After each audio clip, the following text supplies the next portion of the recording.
Good evening, everyone. Welcome to episode number 7 of the Fanboys Anonymous Group Meeting Podcast. I am your host, the owner of fanboysanonymous.com, Tony Mango, and with me on the panel, we have 3 of the fanboys with me, including Ronnie Brown. Hey. Eddie Sekira. Yeah, I'm the bass player. And Braden Mayhew. Thank you very much for introducing me, Tony. I also believe that this is the very first time that I'm actually involved in a group meeting. It might be. Maybe it might have been one of the ones before where YouTube decided, fuck our channel, and got rid of us. It might have been. I maybe did one more, but I can't really remember if I did or not. So if not, this is basically an inauguration to the group meetings. Yes, indeed. Yes. And since this is not a movie review that people will get upset about because it's not the movie, and then YouTube will get upset because it's not the movie, but then claim it's copyright issue. Yeah, I forget. Wasn't that whole thing over Wolverine or something like that? Yeah, and actually you can find the Wolverine podcast. That was one of the few that I was able to keep. Well, thankfully there's no Wolverine game that we can talk about, and then they'll think that there's game footage in it, and they'll get pissed off when they see it's really just a group discussion. Imagine when we talk about Star Wars. Oh man. That might be too much for people. I'll end up getting Mickey Mouse showing up at my door. Oh, fuck your YouTube channel.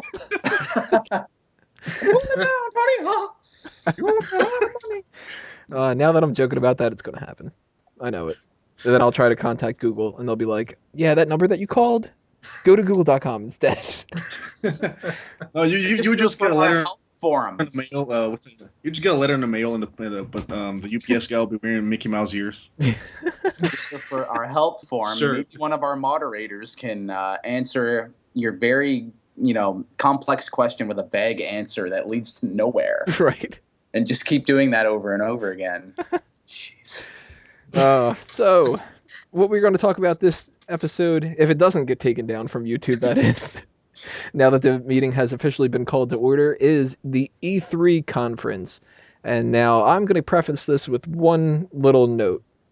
If you've been following the podcast that we've been doing, not only just the group meeting ones, but also Review Point, Fan Tracks, For Real Movie Club, etc., you guys should know by now that I am predominantly in the movie and comic book side of things, and not necessarily even the comic books themselves, but more so the superhero genre and movies for everything.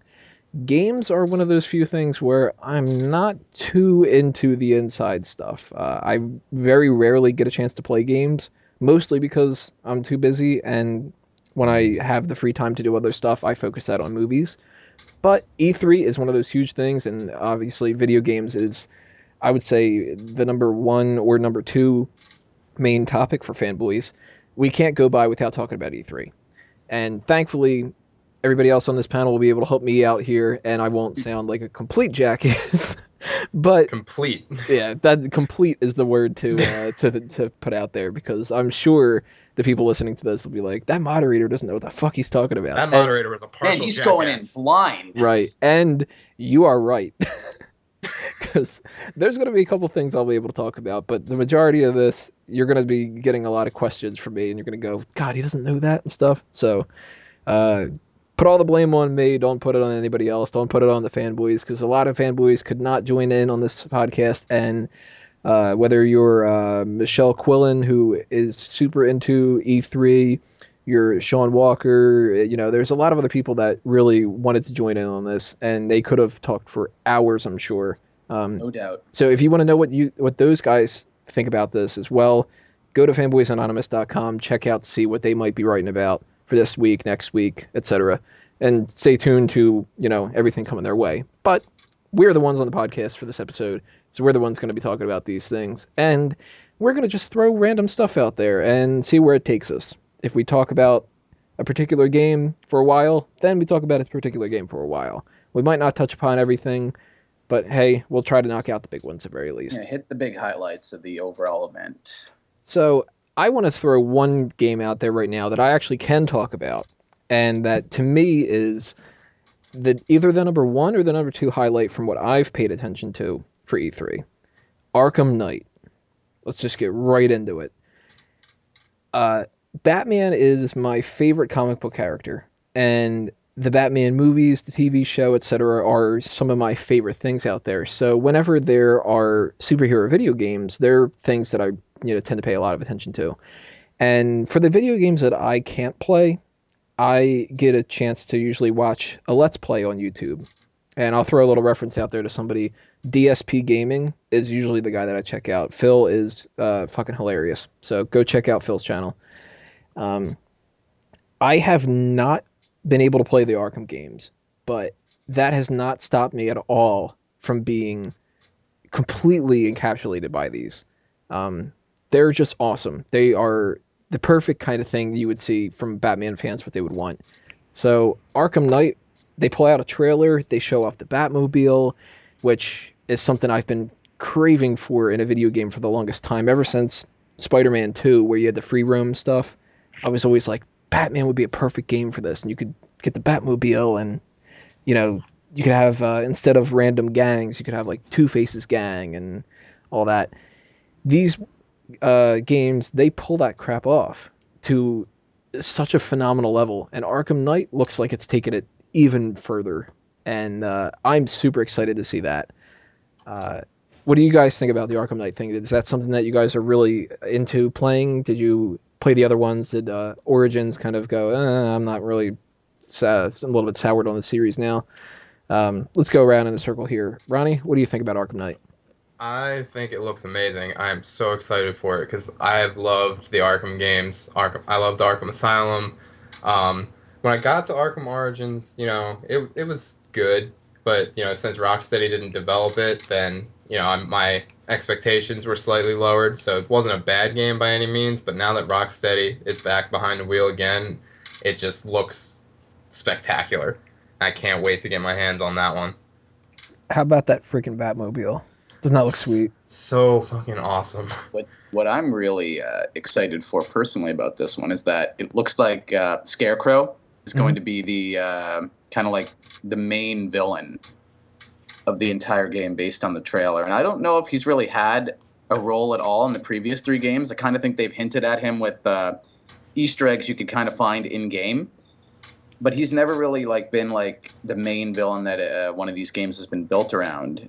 And he's one of my favorites from the Batman series, so that greatly intrigues me in terms of where the story could go. They had him as kind of like a B or C level villain in Arkham Asylum, and there was just like a quick reference to him in Arkham City. But that's like one of those little Easter egg things. But now he looks like he's really on the forefront, and he looks badass too. Like you look at Cillian Murphy in the Christopher Nolan movie, and he's just like dude with a sack on his head. Which, great movie, but that Scarecrow does not compare to this at all, where he's got needles on his hands and there's messed up teeth and all that. What else do you think about that, Braden? The game looks amazing as usual. They've always had pretty great graphics. I mean, it really kind of showed that not all video games based on comic books can be a bust. It really showed that when a good developer gets a story, even if it's predetermined, they can develop something great. And as it stands, I think this Batman Arkham series is probably the most well-received gaming series based on any superhero franchise ever. So it's always something to look forward to. Rocksteady's done a great job, and it's great to see them back in charge of a new game. I'm sure it's going to be great. I don't know about the most well-received. That's Superman 64. That's pretty up there. Oh, that's super. Yeah, definitely. That was the pinnacle of gaming. It's all been downhill since then. Yeah, picking up a block of a car, and that's what I wanted to do with a Superman game. Invisible walls every 3 feet. Fly through rings that mean nothing at all. Yeah, shit. Like, why didn't they do that in Zack Snyder's new movie? It's like, where are the rings, dude? Come on. Superman they might as well have based the movie off of that game. I mean, it would have won an Oscar for crying out loud. Best screenplay. What do you think about Arkham Knight, Eddie? Here's the thing. Like you, I have not had the pleasure of playing any of the Arkham Knight stuff. I'll say this though. I agree with Braden, and I don't think there's ever been a superhero game that's had this much credibility. I mean, in terms of feel, gameplay, the atmosphere, the immersion. That's the new word nowadays that everybody's trying to get into. You know, the gameplay is too 90s. Immersion is it's all about immersion nowadays, and the game just captures you. You know, I've seen forgive my lapse of memory here, but what's the first Arkham? Is it Arkham Asylum? Yep. Yeah, right. It was Arkham Asylum, Arkham City. Yeah, that's it. Origins. Yeah. There you go. And honestly, it's just I've seen improvements, obvious graphics improvements, but a little bit everything is just getting better and better and better. I think technology is finally, you know, I think for movies also, as long as we're talking about the movies briefly, I think Batman finally got what he deserved in a good way. Because although I think the Tim Burton stuff was awesome in the, you know, Batman Returns, I think if, you know, we're finally being able to see superheroes as they were meant to be in video games and in movies. And I have nothing but good stuff to look forward to with this new Batman game. As far as the villains, dude, Batman is just, he's badass. He's got badass villains to fight. So it could be Scarecrow. It could be, I don't know. I don't care. Pick some obscure one. They're all awesome. Well, and let's not forget the new one, the titular character, the Arkham Knight, that Rocksteady worked with DC to create. So this will be a brand new villain. And everybody is sitting there going, I wonder who it is. And it's like, they keep saying it's a brand new villain. And they're like, oh, it's got to be the Joker. And they're like, they keep saying it's brand new. I know that they do that sometimes. Like, you know, no matter how many times you ask them before Dark Knight Rises, you're like, so, Marion, you're playing Talia, right? And she's like, no, I'm not. I guarantee you I'm not Talia. I'm working with the same people that said the person's name's John Harrison, not Khan. Like, it turns out she's Talia and all that. So there's a possibility that Arkham Knight could just be, you know, Joker in that costume. Or some people are saying that maybe it's Quincy Sharp because he is an original character. So you could kind of fudge the numbers a little bit there. The Joker's like Darth Vader in the Star Wars universe. You know, there's a Joker in Batman, there's Darth Vader in Star Wars. What you gonna do? Meanwhile, the new Star Wars movie doesn't look like it's gonna have Darth Vader in it. But well, that's like your opinion, man. I want to believe. Believe until like the end credits, because at least with Phantom Menace. Or do you think that, you know, like thousands of people won't line up dressed in Darth Vader to watch the new Star Wars movies? I'm only curious There will about be the ones Darth that Vader, dress I up as guarantee you. Princess Leia. Those are the ones I want to see. Oh, Not yeah, the and I not can't believe I some of didn't think them, of that. Yeah, I'm uh, ashamed of myself. the Arkham Knight thing. They didn't really talk too much about the character. They kind of are still keeping that in the dark. They mostly showed off the Batmobile, which does look pretty cool. But one thing that they did do about the Arkham Knight character that I saw that they kind of incorporated it in with the Batmobile gameplay was they said that the Arkham Knight had drone tanks that he was controlling, and throughout the game Batman can blow the fuck out of them because there's no humans in it. So it's like you don't have to worry about, you know, murdering people because Batman doesn't do that. So whoever the Arkham Knight is, the character, whether he's somebody from the comics, you know, they're bringing back Condiment King or something like that. Whoever he is, he's got access to quite a bit of equipment. So I don't know. I'm still going with the idea that he's not going to be a brand new character. Despite that, I still think we're seeing maybe, I don't know. I don't want to say that they're just going to copy the whole thing with Hush, but we'll see what happens with that. They did announce that Scarecrow is the main villain. They clarified that. They showed a little bit of the gameplay. They talked about how, you know, you're going to have racing missions with the Riddler now. So that's a way to get the Batmobile involved. And somebody had asked the question that I'm sure a lot of people were wondering with the Batmobile, where it was like, all right, can I run people over? And they're like, no, they jump out of the way. So it's like it's not Grand Theft Auto. It's Challenge accepted. Right. Now you're gonna have to try to, like, before they run out of the way, shoot a missile or something and kill them at the same time. Yeah, like just create a little barricade so they can't escape. Corner them. That'll be my first day with the Batmobile, just trying to kill somebody. And then you get a game over screen. Batman doesn't kill people. Right. It's like, you are not Batman. Batman does not kill. Unless he has reasonable doubt to say, like, well, I didn't really kill him, did I? I just named him him. die.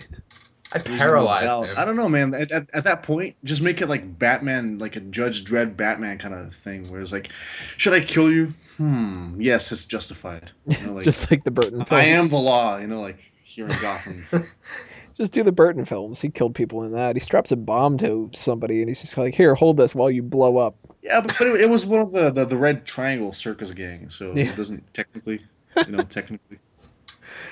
So speaking of Grand Theft Auto, that'll move us into that topic. They announced that GTA 5 is coming to Xbox One, PS4, and PC. So the people that haven't gotten a chance to play that yet because they didn't have those consoles, there you go. Good stuff, I guess. Yeah, considering I know a good few amount of my own friends were holding out specifically for a PC version of the game. Really? Yeah, they prefer to play it on PC than a console. I would think So, if they had the console, they would just bite the bullet and do it, you know? Yeah, I know. My friend, they all have like Xbox 360s, but they're all waiting for GTA 5 to come out on PC. I guess they kind of like the experience more, I suppose. That's for some people. I prefer it. But yeah, that's The great graphics are news for definitely them. better. If they have the proper PC for it, the graphics are definitely better. So Oh yeah, and they do for sure. They have way better PCs for gaming than I'll probably ever have. So there you go. Mm-hmm. that's that. Likewise, I'm on a computer right now that running Skype and a Skype recorder, a couple other programs, and I bet you if I put like too many tabs open, it'll slow the whole damn thing down. Hey, open solitaire, see if it blows up. It'll blow up when you win the level, and it does that whole shuffle into the deck thing. Oh God. That it'll freeze, and you'll be able to drag it and get that weird gray background like you used to be able to do in Windows 95 and shit. Flashbacks. Those are the PCs. We need to make Grand Theft Auto for Windows 95. It'll have the graphics of Frogger. So kids, when we were little, we played solitaire on our computers, and we thought we were the coolest kids in the world. Well, if you were really Minesweeper. cool, if you were really cool and you could figure out how to get that fucking pinball game up, Oh, that pinball game! Oh my God. I love this Space Cadet. that's what it was called. I was gonna call it Cosmic Pinball. I couldn't remember. Space Cadet 3D pinball. First thing you do, get rid of the goddamn music on that because that was terrible. Oh man, flashbacks. Too many flashbacks. I'm too old.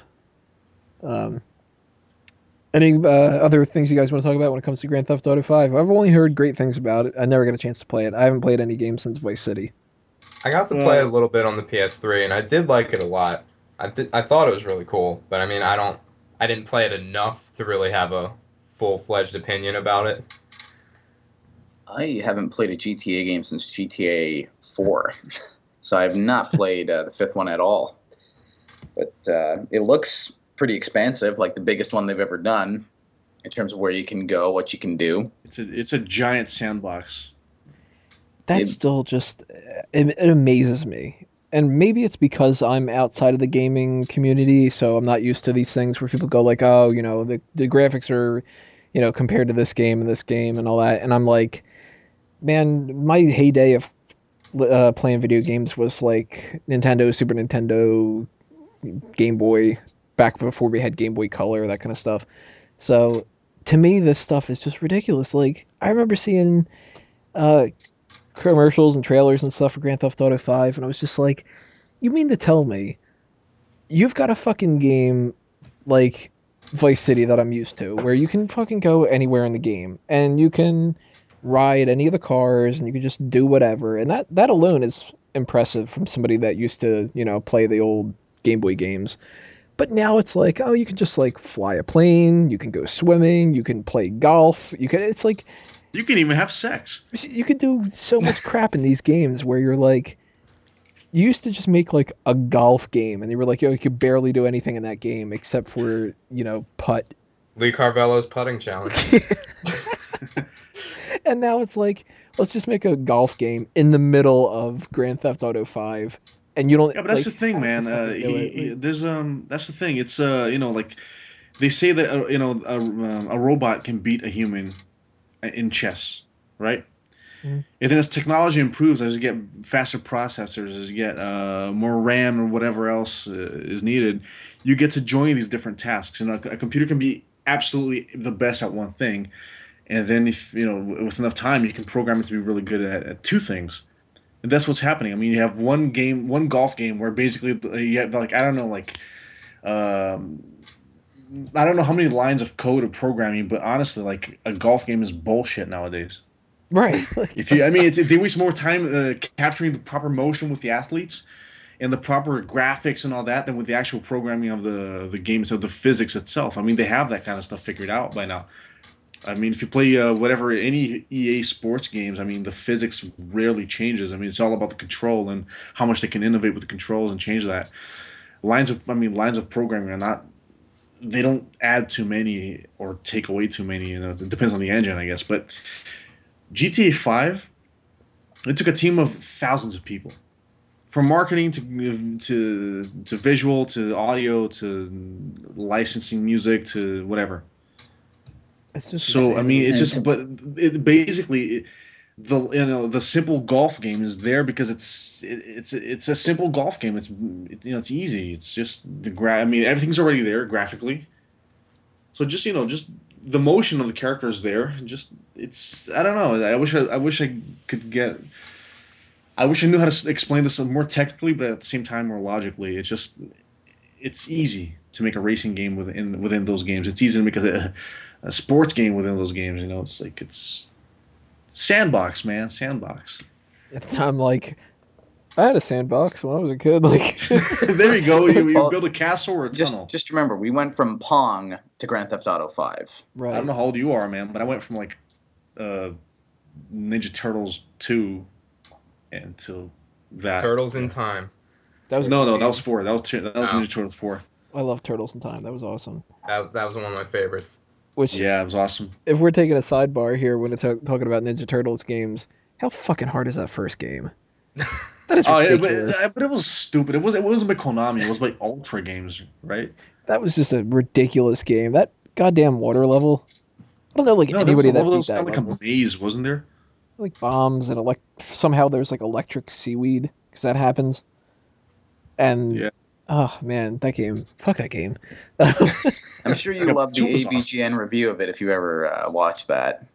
Oh, I haven't, but I guarantee that's got to be fucking hilarious because Oh, yeah. that's one of the most frustrating games I've ever been a part I of. think it's one just, of the most frustrating of its generation. That game pissed off tons of people. Nintendo hard. You know what? Today, people would say, and nowadays, the criteria for saying something sucks is if it's too hard. Back then, it was just like, oh, the game was just too hard. It doesn't necessarily suck, but maybe just back then there was no criteria for does it suck or is it hard? Well, then you'd Yeah. hear stories of like, my cousin's friend knows a guy who beat the game, and like That's exactly what I heard. it'd be the same thing as like with the old Pokemon games, where it's like, no, I swear, there's this guy who knows this guy, Well, knows this my guy that cousin's moved the truck and friend's got Mew. neighbor actually got a Mew. Yeah, Right? he said you could catch Peekaboo. I swear. No, I saw it, dude. I saw it in the game. Like, it was at a Jackass, the playground. I guarantee you I got it, dude. I just don't have my game with me right now. I've got Yeah, I Pika-Flare. forgot it at home today. Right? Oh, my mom took my Game Boy away, so I can't show you. Yeah. Nah, see, I was going to bring it in, but then my little brother, he erased the game, so I got to go back, and, it might take a my while. dog peed on my Game Boy. I'm sorry. It might take until, like, the next gen game for me to be able to get it again. Let's see. Just a quick to put a pin on the Ninja Turtle stuff. Turtles 4, Turtles in Time was actually it got a what do you call it, like a makeover or like a HD whatever makeover kind of. And, Yeah, I think it's called it's on Reshelled. Steam. Yeah, What? I think so. It's called Reshelled or something. Yeah, something like that. I think it's on Steam, isn't it? I believe so. I downloaded it on Xbox 360 years ago. It's no longer up, but because I downloaded it before it got taken down, I still have it. You lucky. But yeah, is it as good as the original, or just random graphics, or? It's I mean, I haven't even touched it in years, so I don't remember specifics, but it was still fun, but just nothing compares to the original. Partly because of the nostalgia factor, I'm sure, but I guess. just nothing compares to that, which, by the way, I made the stupidest trade of my life back when I was a kid. I mean, it was only temporary, but I traded my friend Turtles in Time because he wanted to play it with his brother for the Aladdin game on Super Nintendo. Oh God, And that game, man, I beat it, but and then it's like, well, all right, what the fuck do I do now? And and I finally got my Turtles in Time back, and I was like, I am the stupidest kid in the world. Never doing that again. God, Wait. You beat it? How the hell did you beat that carpet level and lava and shit? that lava level? Yeah. Oh yeah, that alone probably took like weeks, but I know I beat it. There you go. I'm one of those kids, I would show you, but my data got erased. Okay. Are you sure it wasn't your cousin? No, it wasn't. It might have. No, it wasn't. My cousin's friend's brother told me how to beat that level. See, the trick for that level is you need to get Peekaboo, and you need to get rid of all the lava by squirting out water with Bubble Beam. You also need a cousin. Very important to have a cousin. That's Every story one. revolves around a cousin that did it. Yeah. Because it's perfect, like you can't say brother or sister. People can verify that, but when it's a cousin, none of your friends on the the guy who lives schoolyard. way over in Washington, it's like, I'm not sure. I And still- back then there was no Facebook or whatever, so it was like you had to write a letter. And make sure Or call people on the phone, which is the most terrifying experience when you might have to speak to their parents. So you would call them and be like, is Jimmy home? God forbid to speak to your parents, man. Is Jimmy home? I really want to ask him if his cousin of mine, who's a friend of mine, if he really got Peekaboo. What the fuck are you kids talking about? Is that Pokemon's? Are you kids taking drugs? Well, This speaking is of in no way Pokemon, going to segue into a new Turtles game revealed at E3, by the way, folks. no, this is actually going to segue into a new Pokemon game. They announced Pokemon Art Academy. Now, I didn't get a chance to check out a trailer or anything that was going on with this, but it seemed to me like it was just one of those offshoot, like Pokemon Snap kind of things where nobody really gives a shit about it. It is, and they also announced Pokemon Omega Ruby and Alpha Sapphire, which are practically 3DS ports, just Ruby and Sapphire touched up with slightly better handheld graphics. I still have not played X and Y. I have not played that either. So I have a really 3DS. enjoyed them. They looked great. They don't make emulators of 3DS, do they? I wish. But, Well, I guess Actually, I'm not hang playing on. They do. Oh, well, maybe I will play There X was and one, Y. but it's not like there's a button that acts as like you touching the screen. It's kind of weird because I wanted to try out I'm a big Assassin's Creed buff. I'm not gonna go into Assassin's Creed right now, but I actually found this Assassin's Creed game where like it's a side story of Altair where he goes to like Cyprus or something, and I really wanted to try it out to find out more about the story and then play it actually, and like the emulator was just like, okay, you have to map the like buttons where you would touch the screen, but like how do I touch the thing that I need to touch if like it's weird. I don't know. I couldn't figure it out. Well, the Alpha, what was it? Alpha Omega, not that. Alpha Sapphire and Omega Ruby. Is that what it is? Or is it the opposite? I don't know. Whatever it is. Ruby and Sapphire, the two things that helped ruin the franchise as far as I'm concerned. I loved Gold and Silver. Ruby Sapphire came out. I'm like, what the hell is this? And they're being reported. And they're going to probably keep up the whole Mega Evolution thing that I've been hearing about, which I think is kind of ridiculous. The Art Academy, though, seems like that's like... what the hell was that name of that other game? That like Mystery Dungeon or something? Or, Yeah, like that weird spin-off game. Yeah, like it seems like another one of those side quest kind of things. Oh, you know what was another terrible game? Speaking of those side quest games, that Pokemon trading card video game. That game was the hardest fucking game. Is it hard? Is it hard or does it suck? Who knows? Both. Well, by today's standards, the game fucking sucks. But by 90, I mean, in terms of difficulty. But that fucking game, I'd never beaten it. I even tried. Like, I'd say about a year or so ago, I went back and tried to play it. And you just reach a certain point where I swear they cheat. The computers cheat because it's not possible to beat them ever. You know what that means? The computer's me, because I used to cheat at the game all the time.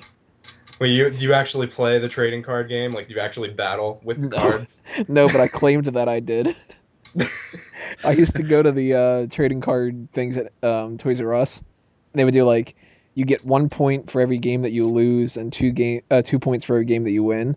So I would just go up to people and I'd hustle them and I'd be like, yo, why don't we just say that we had a match and that you won? You'll get the 2 points, I'll get the 1. I'm like working out a deal. Go up to the person, yeah, we just had a match. Yeah, that was a really fast one. Yeah. Yeah, he beat me. Brought out that Charizard. They're like, oh, you got 3 badges in a day. How'd you pull that off? Well, see, my cousin taught me how to do this trick. My cousin's best friend's brother. He has a special card that makes him win at every game. So, did anybody pay any attention to the Pokemon Art Academy? Because I just kind of watched the footage and said, okay, it's Pokemon Art Academy. Just one of those pass kind of things. Yeah, that's a good summary. Alrighty, let's throw out another thing from childhood before we start getting into more gruesome games. Let's keep it all lighthearted a little bit. No, Mortal Kombat.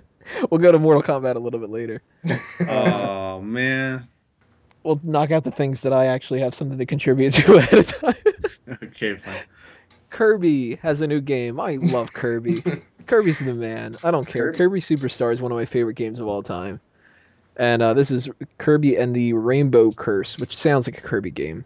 So that's cool. Yeah. Yeah, so it's coming out for the Wii U, and I've seen the footage of it, and it actually looks pretty good, I must say. It's been a while since Kirby's had like a home console platform game. I don't know if the Wii ever got one. I'm under the assumption it never did. Maybe wasn't that the yarn thing? Yeah. Yeah. Kirby's Epic Yarn, I think, something like that. It seemed quite so epic to me. It did not seem quite. This seems way more epic than his Epic Yarn. So kind of seems odd that they would be like, how do we describe this yarn game? What are the words that you... Yeah, epic. This is apparently a sequel to a 2005 game on the DS that was titled Kirby Canvas Curse. Oh, I remember that game. So, the funny thing is, it'll be coming out a decade after that original DS title. That's funny. Oh, coming man, out in 2015. Correction. Wow. Correction. It wasn't a 3DS emulator. It was a DS emulator. Ah. Oops. My bad. There goes my attempts at playing these games. Well, this very podcast interesting. is over. It's ruined. Ruined. Sorry. But my cousin told me to say it. Great to see Kirby still being put in games. As far as like his own franchise and not kind of crossing over to anything else. Listen, Kirby Air Ride, that was one of the best games on the GameCube.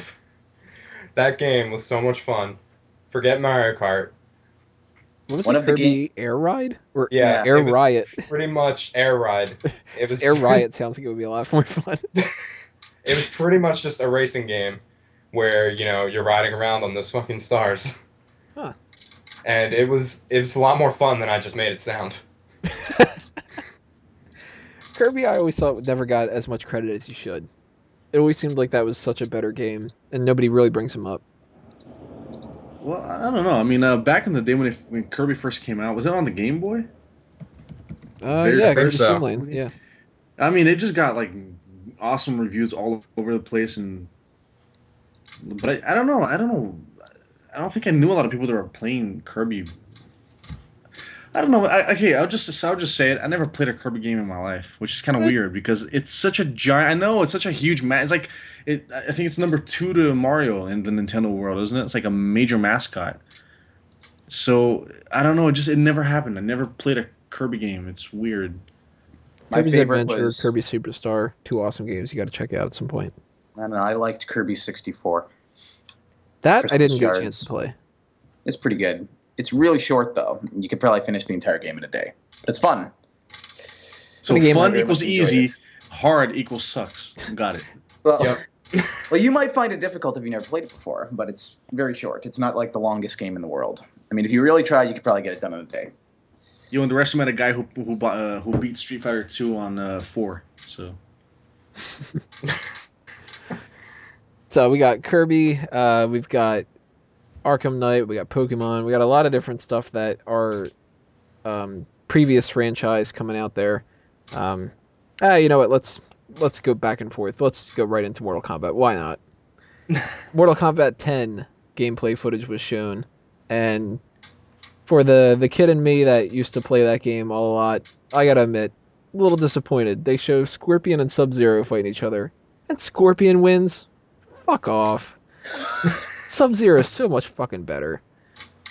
The hell with Scorpion. I never liked the idea I of think it. you meant to say that Sub-Zero was a lot cooler. Yes.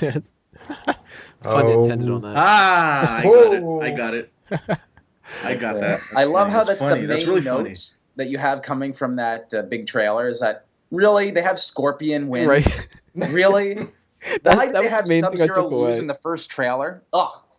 The main thing I take away from My that is audience. like Sub-Zero lost, man. Fuck you. Sub-Zero's the man. Like, It's make or breaking the game for me. Switch Right. that trailer around. We might talk. I might. other people will be like spitting out a bunch of characters that I haven't seen in years, and is this person in the game? Is that person in the game? And I'm like, I don't care. As long as Sub-Zero's in there and he's fucking awesome, then that's it. Because I only used to play as Sub-Zero and Johnny Cage. And I don't really even know why I played just Johnny Cage. I think I just liked when the guy was just like, Johnny Cage. It's so freaking weird. Johnny Cage, But- Scorpion, Colonel Sub-Zero. Raiden. I could really listen to that over and over again, and it doesn't really get old. If I could keep my old strategy of freeze, uppercut, freeze, uppercut, freeze, uppercut, and then when people pitch and complain, then you do that jump kick and then freeze, uppercut. Did your cousin teach you that strategy? No, fucking my beat that goes. Button tapping teaches anybody the easy 1-2 kick strategy that you can get somebody caught in for like you push them across. I'm the worst stage. person to play in games like that. I'm the It's total. like high kick, low kick, high kick, low kick. You scroll across the floor and you barricade them to the other side. And they go, "Fuck off! Stop doing that!" And it kills them, and they get all pissed. Like, I'm not exaggerating at all when I say I used to do the freeze uppercut thing over and over again, or I would just block and sit there low and then do like low kicks. Mm-hmm. Like, I'm the type of guy that camps out in GoldenEye on the top level of stack You're one with a of those. fucking You're cheap. RCP 90 and You're just cheap. That's what you're trying to say. exactly. I'm Always the worst finding person the to play. easy way out. Yeah, I'm the guy who bumps into you in Mario Kart, even if we're like either one of us could possibly get second place. I'll sabotage both of us just to be a dick. Like, Oh, I'll throw us both off What Rainbow are the Road. I don't deadly even shells in that game? It's the red shells, right? what was that? The deadly shells in that game, they're the red shells, right? So you're the one who unleashes the red shells on everybody. That's red the shells homing will beat track. ones. Yeah, the red shells are the homing ones. The blue shell will fuck anyone's day up if they're in first Okay, so place. it's the blue shells that are the evil ones. That Yeah. They're the ones that when you're in first place, you'll get hit with one and you'll be in 8th place before you know it. I'm Oh. the guy that I'll be in 10th place, no possible chance to win at all. And if I get a blue shell, I'm sending that blue shell out just to say fuck you to the first place person. So, Mortal Kombat, the idea of another Mortal Kombat game, awesome, because it's just one of those series that everybody tends to love. And if I do get a chance to play that game, I definitely will. And I'll definitely implement my strategy and piss off whoever I'm playing with. What do you guys think about Mortal Kombat, Eddie? Dude, I've been playing Mortal Kombat since it first came out. Well, okay, I was a few months late. It was about 93 or something like that. And my first impression of Mortal Kombat 1 was like, I was used to like doing Hadoukens and Street Fighter and all that stuff. So the mechanics were kind of weird. But oh my god, as soon as I saw Fatality, I was like, oh my god, this is it. This is it. This is God. Like I found my church. Did I just kill that guy instead of just making him pass out or something? Like, Yeah. Like I found my reason to live, sort of. And I became enamored with Mortal Kombat for the next few years. Mortal Kombat 2. I mean, I think the biggest impact I had in terms of falling in love with a game, which wouldn't happen again until Assassin's Creed 2 when I accidentally kind of played it, was Mortal Kombat 2. When that came out, I was obsessed with it. I memorized all the fatalities, all the babalities, friendships, special moves, whatever. I knew all the combos. I was the shit. I was that cousin, right? you were the cousin who found out. Yeah, I was the cousin everybody back. wanted to have. Yeah, I was the cousin everybody bragged about. Like, oh man, my cousin, he totally did it. Yeah, on You Mortal introduced Kombat, the I did it. fatalities to everyone. I played Mortal Kombat 2 to a point where I actually tried to see if Pong was hidden in it in the Super Nintendo version. You had to reach battle 500 to see if that happened. And one day, it was a Wednesday, it was a school night, so I had to wait till like 1 a.m. till my parents were definitely asleep. Yes, I stayed up till like 4:30, like just one player versus player 2. Like I had 2 controllers, so I just pressed start, whenever it had to continue. And I played straight for like 2.5 hours, and I was like, the next day I was like so tired of school, going like, hey guys, I was up all night, and I did it. I got to battle 500. There's no Pong. Like, Because what it about- was there in the arcade version, but I know nobody confirmed or did not confirm if it was there in the home version. So that was my obsession with Mortal Kombat. Then Mortal Kombat 3 came out, same thing. well, like, And then Ultimate Mortal Kombat 3 came out, the expansion kind of same thing. But Mortal Kombat 4 came out, and I don't know, by then I didn't have a PlayStation. I couldn't kind of buy it, and my computer was shit. So what would you have done anyway if you were up that late when Pong comes on? Because you'd just been like, "Yay, Pong!" I was just That's like, kind of boring. yeah, it's here. It's I did it. Like triumph. I got what I wanted. I wanted to know if it was there or not. You play And if one it was match there- of Pong and be like, "Oh, this sucks," and turn the game off. Yeah, exactly. I probably would have done that, but instead I got to like battle 509 just to see. I wanted to see if it was if you could write out 1,000, or if it would zero out to battle 00 or 01. But There's That was somebody too out much, there man. that's probably done my it. mom would have probably gone like, "Okay, it's time to wake up." I'm like, what are you doing? Playing Pong. Playing Pong. so Pong's not on the basically- screen. I think you're just seeing Pong at this point. Exactly. Sometimes, dude, I came dangerously close to letting the timer run out, and it went like game over because I was like falling asleep. So I kept eating cereal, like sugar cereal. Like I had some sort of cereal. I had some cereal, some chocolate cereal. I don't know what it was. And I kept eating it, trying to get myself, give myself energy to stay awake. Like, I But, remember I got so hooked basically, on. Long story short, I did not play a single Mortal Kombat again until like one night in like at somebody's party. But by then I was already like a musician and I didn't give a shit about games. I had a period where I didn't care about games at all. I call it my dark ages in video gaming because I wasn't a big PlayStation or PlayStation 2 fan, but things changed when PlayStation 3 came around, that generation. Anyways, Ridge played Racer. Mortal Kombat 5 Deadly Alliance, I think it was. Deadly Alliance. That I loved that game. Yeah, it seemed pretty cool because there was like a whole depth in the storyline and stuff, and there was like there were weapons and you could stab the guy in the middle of the game. It seemed pretty cool, but it didn't do it for me. So last year, well, when was Mortal Kombat released? Like 3 years ago? Yeah, it was a couple years ago. Yeah, okay. There was some tournaments going on at the comic book store near my university, and I thought about dropping by, but I was like, no, I don't have time for that. So I kind of like had to move, and I had to move into some friend's house for a month or two, and guess what? He had Mortal Kombat on a 360, so I was like, I got nothing better to do, so why not? Dude, first of all, okay, I gotta say I was surprised by the coherence in having this kind of like everything's like 3D in that world, but the gameplay is so old school. It's awesome. It works. There's no point in trying to make a 3D playability. That's what they tried in Mortal Kombat 4 and it totally failed. There's no point in trying to make anything complicated. It's so simple and it's awesome. Mm-hmm. Right? I just hope that for this Mortal Kombat 10, I really, really pray to God they get some actual actors to do the voice acting this time, because there was some baby talk happening in the last Mortal Kombat, and it was so fake. Like you'd see like Shang Tsung going like, and the next fight is Johnny Cage versus Reptile. And then silence, like there's no sound effects. And I'm an audio guy, right? So I pay attention to this stuff.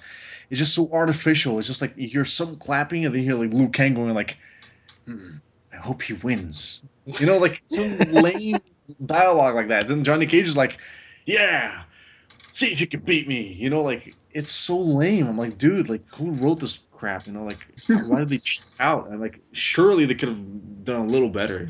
You look at the budget and it's like voice acting $10 for everybody. Yeah, like I don't know, like maybe put in a swear word. I mean, after all, everybody's an adult. The demographics is not like. I know that Ed Boon, we're the guys were thinking of like a demographics of like teenagers and stuff like that. They had that kind of like had to mellow out, but They reminded me kind of like George Lucas, and bear with me. I mean, Star Wars when it came out was for a certain generation, a certain demographic. Like, oh, sure, it's a space opera, so it's bound to attract the younger kids than an an older uh, audience. And then Episode 1 comes out, and there's Jar Jar Binks, which quite frankly is retarded. It's for kids, it really is. But I think he didn't respect the demographic that grew up 20 years later, 25 years later, with expecting something grand. And although you have that comic relief value in R2D2 and C3PO, but Jar Jar Binks really really exaggerated. And I think by not having Johnny Cage say, "Ow, fuck, that really fucking hurt," instead of just have him say like nothing, just skip a line of dialogue. If have any of you guys played that game, the Mortal Kombat game? Yeah. Last one? Yeah, Do I you played agree it. with me? I do agree. They hopefully they spring for some better voice acting in this game. Rumor has it though that Kiefer Sutherland is doing something in this game in Mortal Kombat 10. They're gonna have fucking Jack Bauer in the game. Yeah, he'll be a. As long as it's not only him getting paid for the voice acting. It's Oh, he's doing the voices of every character in the game. That'd be hilarious. Beep, Dude, they should totally get like Billy West. You know what I mean? Like, beep. He just does the beeps. I could not help making that reference. Liu Kang wins. Beep. Beep, Beep. beep, beep, beep. Well, so far, that trailer that they showed, the voice acting wasn't really that great in that. I mean, that's the typical Scorpion. Get over here. And it's Yeah, like, it's over kinda here. lame, dude. At this point, I used to follow wrestling a lot when I was a kid, and we know it's not the greatest acting in the world, but even that's gotten a lot better in time. quick plug, And if that's you what- guys like that's what- wrestling, that's what- smarkoutmoment.com. Yeah, sure, yeah. Come, say it again. Smarkoutmoment.com, guys. You'll see a link at the bottom of Fanboys. Yeah, there you go. It's But, the site your cousin told you about. Right. Yes. Cross-promotion. I don't know. All Maybe the best cousins know about this. maybe they can kind of do both, have terrible voice acting and try to justify good voice acting by enlisting the people that did the movie. Maybe we'll get what's her name, Bridget Wilson. She could be Tony in this, and She was hot. Yeah. she was. And we could get that guy who really, really sucked as Johnny Cage to be Johnny Cage. Oh, we could get Highlander. He could be Raiden again. Oh god. Oh, yeah, a quick trivia. I worked for a hotel chain of hotels that I will not, for purposes of legal and or whatever reason, that kind of copyright crap, cannot say. But I spoke to Christopher Lambert on the phone once because he wanted a reservation in Paris.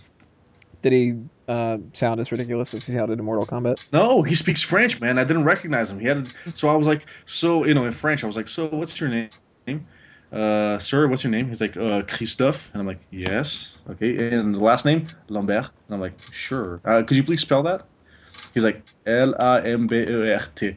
And I talked to a guy, this friend of mine at work. He told me, hey, you know what? I talked to Christopher Lambert, man. Highlander. I'm like, oh, shit, really? Cool. And then I just kind of froze. I was like, whoa, dude. It just occurred to me because he has a preferred rate at the hotel. So, I knew it was him. I was like, oh. You're like, oh, what's up, Raiden? And he's like, don't So I'm fucking like- mention so that. That's garbage. Yeah. It's like that never So- happened. So I was like, Or he'd just be like, what are you talking about? yeah. So I was like, I just swallowed. And I was like, okay, sir, I do know that you have a preferred rate, so I'm going to transfer you to the in-house, okay? He's like, merci. I was like, oh man, I totally wanted to talk to him about Mortal Kombat. But Are there any other Mortal Kombat stuff you guys want to toss out there before we move on to another topic? All basics have been covered. No, hang on, one more thing. The movie was kind of garbage, but although it's kind of it's got a cult following, it was kind of crap. But the soundtrack is phenomenal. At least the main Also, I'll say that there's apparently a new Mortal Kombat movie in the works of sorts. something like that. Maybe they can find a way to tie that into the video game too, or maybe they're even working on the same people or something. I don't know. Well, apparently it's gonna be like a dark thing, and like it's like a serious Mortal Kombat movie, and not like Good. a weird fantasy world Mortal Kombat. Like the game, it's not gonna be like the game. It's gonna be like a serious, Let's see. I'm gonna toss out a random one here. Dead Island 2. I've heard great things about Dead Island, and that's the one with forgive me again, the people listening going, "Oh my God, this guy doesn't know what he's talking about." That's the one that had the amazing trailer where it's all in reverse, right? Yes. Yes. That was fucking brilliant. That trailer was fantastic, and I think I kind of refused to play the game once I realized that it wasn't going to have that tone. I mean, I heard good things about it, but I just never got into the first game. I heard that because of that trailer, a lot of people were expecting a story like that, and then ended up getting something entirely different when the actual game came out. They Because kind of did themselves, shot Yeah. themselves in the foot. like that family-oriented trailer, that family is not in the game at all. I think their corpses are, as sad as that is to say. But it focuses on, like, I think you can choose between 3 or 4 different random people Yeah, and kind of play I out believe their so. storyline, which in comparison to that trailer, those stories are not anywhere near as good as what that original teaser showed. So a lot of people were disappointed by the first game. And so I was kind of surprised that it's getting a sequel.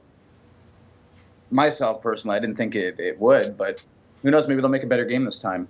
But I think they learned their lesson. This trailer was so over the top for Dead Island 2 compared to the first one that I think that probably matches the tone of the game much better.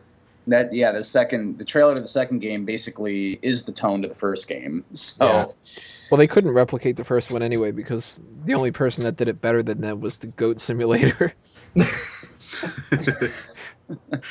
That's actually how I came across Dead Island too. Somebody from Fanboys had sent me that, and they were just like, "You got to check out this Goat Simulator trailer." And I was just like, "This what trailer? What the fuck are you talking about?" Goat Simulator. And then I was just like, "I have no clue what this means." And they're like, "Oh wait, check this out first, because you don't know the video game that this is referencing." And I actually have that song from the trailer because that Island song was amazing. So at the very least, kudos for that song. But what do you guys think about Dead Island 2? Again, I think it's surprising it's getting a sequel. I wish it nothing but the best, and maybe it'll be the best one in the series. I mean, it's probably not going to take very much to top the first game. We'll see. I forget. It's probably coming out for Xbox One and PlayStation 4, correct? I believe so, yeah. Yes. Should be fun. So it's We'll gonna be see. easy. No. Okay. I don't even think the first game was easy. I think it was actually pretty difficult, but Which means it was shit. it wasn't shit. I said just No, people were no, hard disappointed that the is story shit. wasn't what the actual trailer showed. Everybody was pumped after seeing that original trailer. This one has its goofy overtones, so we know what we're getting this time. It makes a lot more sense in retrospective. Eddie or Ronnie, any other thoughts about Dead Island 2? Well, I never played Dead Island, so I don't really have anything to contribute. Yeah, I've got nothing else to really add there. Alrighty, let's Played a bit move of the on first one. to, let's see, random generator here. Little Big Planet 3. Another game that Awesome. I have not played, but I've always heard great things about Little Big Planet, so... I played the first one, loved it. I never did get around to playing the second one or the I think it had a PSP port of the first one. The third one looks awesome, and they're doing this cool little thing where you usually play as this little sack avatar boy. dude, sack boy, I like that little guy. and you can collect and make all these different kinds of this one character in the previous installations, but in this one there's a few different other like forms of those little characters you can play as that all have different abilities. I'm trying to remember what they're all called. There's one that's like 4-legged, and it's kind of like a dog who can run super fast. A swoop is like a bird that can fly around the levels and also pick up other light objects for characters. And there's a big Talgo character who's much larger and heavier than the other 3, and he can, of course, pick up heavy things, weigh down platforms and all that. So I'm sure that this game's going to be pretty cooperative. You can have up to 4 players, and kind of everybody has their own little, I can say, roles to play out to try and beat each different level. And the level designs in these games are always very unique and awesome. They've really done something really cool with like implementing puzzle core gameplay into platform gaming, which I think it's created quite an interesting series. I really did enjoy the first game. The third one looks really good, though it's under, I think, a different developer now. I mean, the first game, I'm trying to remember who developed it. Media Molecule. Media Molecule, yeah. Yes. And now this one's being developed by Sumo Digital. I don't know if they have any sort of relationship to the original developers. But if not, it's under a new developer, so I wonder how that's going to go. But I did like what Sony had to say, and in my opinion, that was probably like my biggest hyped point of their entire press conference this year, was knowing that there was going to be a third Little Big Planet game coming to the PlayStation 4, the console I don't have, but hey, the game looks really cool. Do you think you might be getting a PS4 for that, or still just nah? I want to wait for a couple more years for maybe another few core franchises of mine to get games coming out for it. If there's enough, I'd say it's a decent thing to get in the future, but not quite yet. Yes. Yes, indeed. We've got Far Cry 4 is another sequel that they've announced. Any thoughts on Far Cry 4, guys? I have not played any of the Far Cry games, but I've heard good things about them. I loved Far Cry 3. It's one of the few games that I got every achievement for because I had it on the Xbox 360. And it was just so cool to get to explore that island, just unlock different things to do, and then just to basically conquer it in a way. And the storyline was awesome. What I like about the series is I never even played the first two, but I had heard that the stories are very self-contained. The Far Cry 3 is not really a sequel to Far Cry 2, just like Far Cry 4 is not really a sequel to Far Cry 3. So they're all very self-contained stories. You could jump in at any point. And I was just surprised at how much the story kind of engrossed me the entire way through. And at the end of the game, you get to make I won't really spoil it here, but you get to make a really big choice that basically decides the ending of the game. And it was actually difficult for me to make that choice, and that's how I knew damn, this is a good game. If I'm actually sitting here thinking about what I should do in this moment, then I know that game really succeeded. You have to pick Coke or Pepsi? I said I wasn't going to spoil it, but yeah, you got me. You're like, fuck, I wanted lemonade. It's too late. Let's go to one of the franchises that I know that everybody had mentioned ahead of time before we started doing this podcast, especially Eddie. Assassin's Creed Unity. I'm going to go right to you on this, Eddie. You said ass twice. I'll say it a third time here. Ass. Just for the hell of it. Yeah, no. One day it just occurred to me how assassin is such a mean word, and it invokes all sorts of like dark imagery. And then there's ass in it twice. It's ass in. Yeah, I actually named there's a demo song of mine. The working title is ass in with underscores. Anyways, okay, let me get into it. I have just like sorry man, I wasn't paying attention to who was saying it, but who played Far Cry 3 to finish every achievement and all? That was me. Ronnie? Okay. Yeah.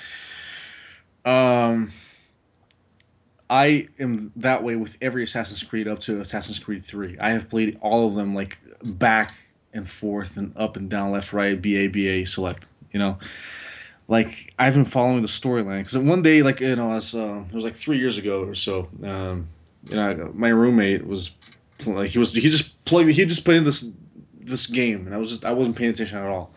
And then I hear Italian, and I'm like, whoa, because I'm Italian also. So I hear Italian, I'm like, whoa, dude, what are you playing there? Like, he's like, oh, it's Assassin's Creed 2. I was like, huh. And I got intrigued, like, oh, this whole thing's like Renaissance and everything. I'm like, this isn't a game. It's a story. It's a genuine story. That's when I first became interested in games again. It started there. And then I was like, he's like, yeah, but to get into it, you got to play Assassin's Creed 1 to understand what's going on. And I was like, okay, fine, I'll do that. And I was like, oh man, like there's a whole universe opens up. First of all, this whole Animus thing was really interesting. You can, like, there's a game within a game. It's like there's the present day Desmond Miles, then there's like the searching for answers in his ancestors' DNA. And then Assassin's Creed 2, 3. Oh, there was also Brotherhood, which was fantastic and introduced co-op playing, which I have not played, but apparently was really awesome. Then there was Assassin's Creed 3, which is the last one I played. I thought it was really cool. But technologically, I'm a little impaired right now, so I have not yet played 4. But from what I heard, it's also really awesome. Storyline also. And honestly, in terms of technology and the game engine, Assassin's Creed Unity is gonna do to the series what it really, really has been deserving. And I mean, just this fantastic open world where it's borderline GTA kind of open world where you can do like tons of different stuff, not just side quests, not just talk to some random people, but actually participate in stuff. Assassin's Creed 3 kind of toyed with that idea. There were like mini games in the game, but Assassin's Creed Unity, first of all, if you've seen the trailer, it's awesome. I mean, I like history as a whole, so I mean, it's no surprise that the French Revolution is going to be this setting where I'm going to be totally exploring stuff. I mean, imagine jumping up and around the Notre Dame cathedral. I know the Eiffel Tower was not there yet, but that would have been awesome. Just throw it in there anyway. The hell with it. Yeah, fuck it. Just be like, in this universe, Eiffel Tower and Empire State Building too. Why not? Yeah. There will be a patch. I'm sure. And that DLC where like, alternate universe, Paris gets the Eiffel Tower in the 1700s, but honestly, it's looking really good. I mean, they really improved the AI this time because the AI in Assassin's Creed always kind of faltered. I always thought it was easy. Yes, it's a good game, but it's also a little too easy. You know what I mean? So if they make it harder, it'll be really cool. And apparently they're going to revamp the entire fighting engine and the parkour. So we'll see how that's going to work. Brain, are you excited about Assassin's Creed? I've never really played the games at all. Like, I know people who play it, and I've heard great things about it, but I've never really, I guess, gotten into the series, if that's fair. But Ubisoft, it seems like every couple of years they have a new Assassin's Creed coming out, or they continue a line of games that, because there's really like a new hero or new set of time period that every game takes place in. They kind of continue on a universe for a game for a while, and then they do like a new numbered one, and they kind of continue the period that it takes place in. So it'll be interesting. Congratulations to all the fans getting another game. But yeah. Ronnie, what do you think? I kind of second that in a lot of ways, in that I started off really, like, I still enjoy the series, but I haven't really played a game all the way through since 2.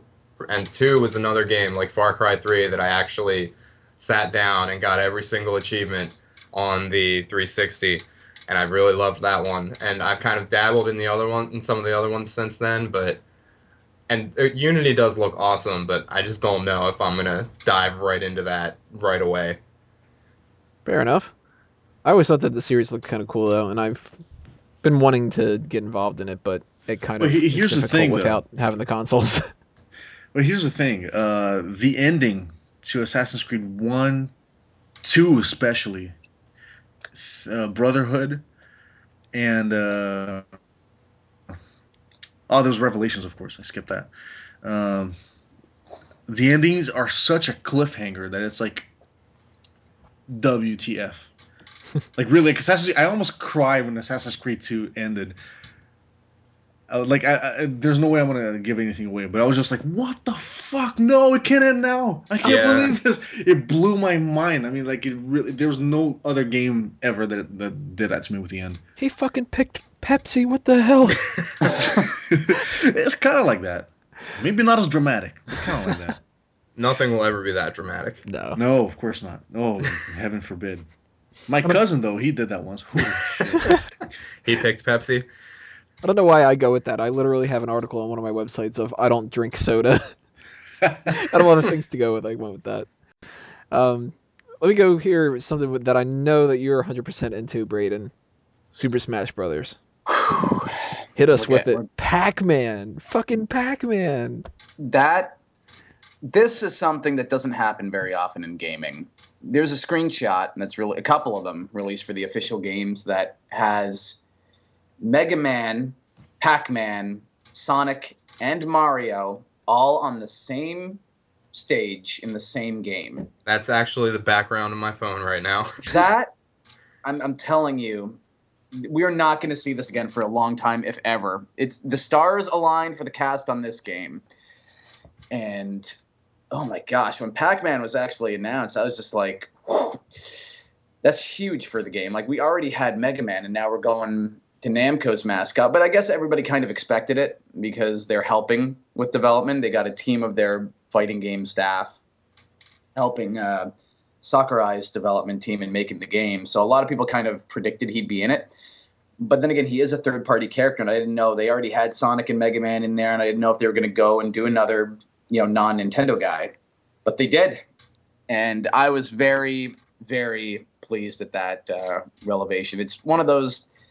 Really, it kind of makes the game historic in a sense that you got like 4 mascots in one game. And I know Capcom really doesn't view Mega Man all that highly anymore, but a lot of people still view him as the original face of Capcom. I mean, he made his name on the original NES. He was their first big character who really put them in the spotlight as a big game development company when they were releasing games for the Nintendo Entertainment System. And Sonic, being the former rival of Nintendo, being in another Nintendo-themed fighting game, is huge enough, again, that he's coming back for a second game. And then you have Pac-Man, who's, by all intents and purposes, the original face of video games, even before Mario, and predates him. That's a big deal. And it's kind of, I'm grinning from ear to ear like an idiot, but it's a pretty big deal. And I was super hyped at this revelation for the game. It's going to be certainly a system seller for both the Nintendo 3DS and the Wii U, the 2 consoles it's coming out for. And it was huge, and they also hosted this big invitational on the day of Nintendo's official E3 day, which was Tuesday. And it was like the first public big-time showing of the game, and they had people that were invited there to compete in this multi-person tournament, and the gameplay looks amazing. And they also held this thing up, I think, at local Best Buys. It happened today and I think a couple days ago, where they also had people come into the stores and yes, I actually went to the one today. How, if you played it, how was it? The gameplay to me on Tuesday in the Invitational looked amazing. The gameplay does seem amazing. The only issue was that because there were so many people there. I actually went Wednesday night with my friend Vince, and we did not get to play that night because the line was ridiculous, and I was at work. We didn't get there until about a little after 6, and it was going from 4 to 9. The line was huge. It was wrapping through the store to play. I have seen tweets from multiple areas of these Best Buys that were doing this, and the lines were out the door in these pictures. And originally, people told me that they were doing 5-minute matches, but then the line just got so crazy they had to do 2-minute matches, and they still didn't have enough time to get everybody in on Wednesday. So what they did was they gave little tickets out to everybody who was still in line Wednesday night so that we would get first dibs on it today. Jeez. So we got there. Yeah, we went in this morning, 10 o'clock when the store opened, and they took us back there. Of course, the thing was time locked, so they couldn't actually start the Smash Brothers demo until 12 o'clock when the thing was officially supposed to start. They tried, but they couldn't. They even tried to contact corporate, but no luck there. So what they did was they had a little Mario Kart tournament, which, that was kind of cool. I think there were about 30 of us who had those tickets, so we were in the store. We had our little Mario Kart tournament, and then right around noon, they booted up Smash Brothers, and I think we were in the 3rd match of the day. But since it was a 2-minute match, it didn't have a whole ton of time to really basically gauge. Less than even the feeling out process. Pretty much. That's why I wanted to try a new character. I wanted to try Greninja, but I would have done that if it were a 5-minute match. But since it was a 2-minute match, I didn't feel like spending the entire 2 minutes figuring out, okay, what the fuck can this character do? So I went with Pikachu because I've been Pikachu in pretty much every game. Staple of the franchise, been in since Nintendo 64. And the game handles great. Melee was insanely fast. Brawl was too slow. I feel like this one is just right. It's a nice balance in speed between the two, and everybody seemed to, from what I could tell, everybody seemed to handle very well. and we were playing on Mega Man stage, the Dr. Wily's Dr. lab Wily's stage. castle. Yeah, and that it just looks gorgeous too. In addition to handling really well, it just looked gorgeous. So that's why we had no problem just standing there for a while and just watching matches. At this point in time, I'm still debating on which console I want to get. For I do not have either the 3DS or the Wii U. Yeah, I'm thinking 3DS because of the cheapness, but just the fact that this is the first ever Smash Brothers game in HD on an HD console really is kind of like, well, maybe I should hold out and actually buy the home console and get the game for that, because it looks awesome. Like, visually, it looks great. And as I said, the gameplay that I actually seen people do at the Invitational looked really great. Because I think, Melee was the fast, I think it handled really well. And then Brawl, I think, had the superior roster. This one looks like a great balance of both games, like the best aspects of both of them kind of put together. Now, it's not super fast, but it's like just fast enough, and it's got like an all-star cast. As I said, they got 3 third-party characters in a Nintendo-themed fighting game, but all 3 of those third-party characters are legendary video game stars from the past. That's very much a blast from the past. And on top of that, we also got to know that, it's going to be another game that implements Mii's into it. And I actually thought I wasn't going to like that relevation to the game. But with what they had to show, I was pretty impressed. They not only implemented a way where you can put pretty well any Mii you made in your console into the game, but you can give them any place. Well, not really any place. So there's 3 fighting styles you can choose from. There's a brawler who basically does punches and kicks, a sword fighter who's, can do their combos and whatnot, and then a gunner who's very much like Mega Man and Samus. You can shoot projectiles, charge your shot, and take your hits as you go along. And I thought that was really cool, that on top of you're going to be able to upload basically any Mii on your console. That's plenty of different skins, but then you get to choose how they fight. I thought that was very interesting. I wouldn't have thought they would go with that. But that made them way more interesting, in my opinion, than if it's just like you can have any Mii and they fight one way. And I don't know, I was pleasantly surprised by that. I still just think it's crazy that, it's good enough that you've got Donkey Kong and Kirby and Pikachu and Mario and Link and all that. Just that alone is kind of an awesome idea. When they originally had announced Sonic, to me that blew my mind. And then Mega Man comes up and you're like, fuck, they even got Mega Man. I almost screamed. I was at work last year. It's kind of illegally watching Nintendo's little Nintendo Direct on my phone, and when that trailer started and I realized it was Mega Man, I had to literally cover my mouth because I almost started screaming. I was so happy. Once that helmet went up, everybody jumped. Yeah. And probably did jumping jacks in the middle of their living room. I know that's what I was doing when that was announced. Just jumping around like an idiot. Even somebody like me who is not into games that much and all that, the fact that I was huge into those games when I was a kid, Mega Man was definitely one of my favorites. Sonic was one of my favorites. Mario, I mentioned Kirby before, Pikachu and all that. I was never actually, I'll admit now, I was never into Zelda, but Link was still just cool. He's still a big name. Yeah, it's still cool to see that happen. And even the Metroid series, I didn't like that, but it was cool. You've got people from all these other games going on. Was just awesome. And when I saw this reaction video, I didn't know what it was when I clicked on it, but I just saw on Reddit, of all places, it said E3 reaction video, and I was just like, what the hell? I'll click on it. And I'm watching it, and, the yellow dot pops up on the screen, and I'm like, no, you gotta be fucking kidding me. Oh my god, that's fucking awesome. Then I hear everybody, shouting at the top of their lungs, oh my god! And I'm like, it's so ridiculous if you think about it, because it's like, oh my god, the yellow circle is going to be in the game. But it's just the fact that Pac-Man is such a, ridiculously high up on the icon level for video games that's just nuts to me. Who's left? Crash Bandicoot and Bomberman? Pretty much. I can't think of anybody else. You're going to fucking bring James Bond but in Crash Bandicoot was so forced, man. I mean, it was poorly done, too. I mean, it wasn't... Sony tried to get a mascot, but... They tried. They were like, we need Sonic, but orange. He was always Universal. Same with Spyro. They were never really owned by Sony. It's like, Yeah, Spyro too. I forgot about Spyro. Yeah. Oh yeah, I forgot about Spyro. They You know what's came gonna up end around up the same happening time. next year? The next time that they're doing another game, they'll be like, a new player has entered the battlefield or whatever like that, and it'll be like Glover. But again, what you got to keep in mind, Tony, is that the people who own Pac-Man, as I said, they're helping Nintendo's team develop this game. Like they're kind of like the extra hands that they needed to make a big development team for this game. Because if you've looked and seen at the stuff, there's a lot of time and effort and production being put into it. Mhm.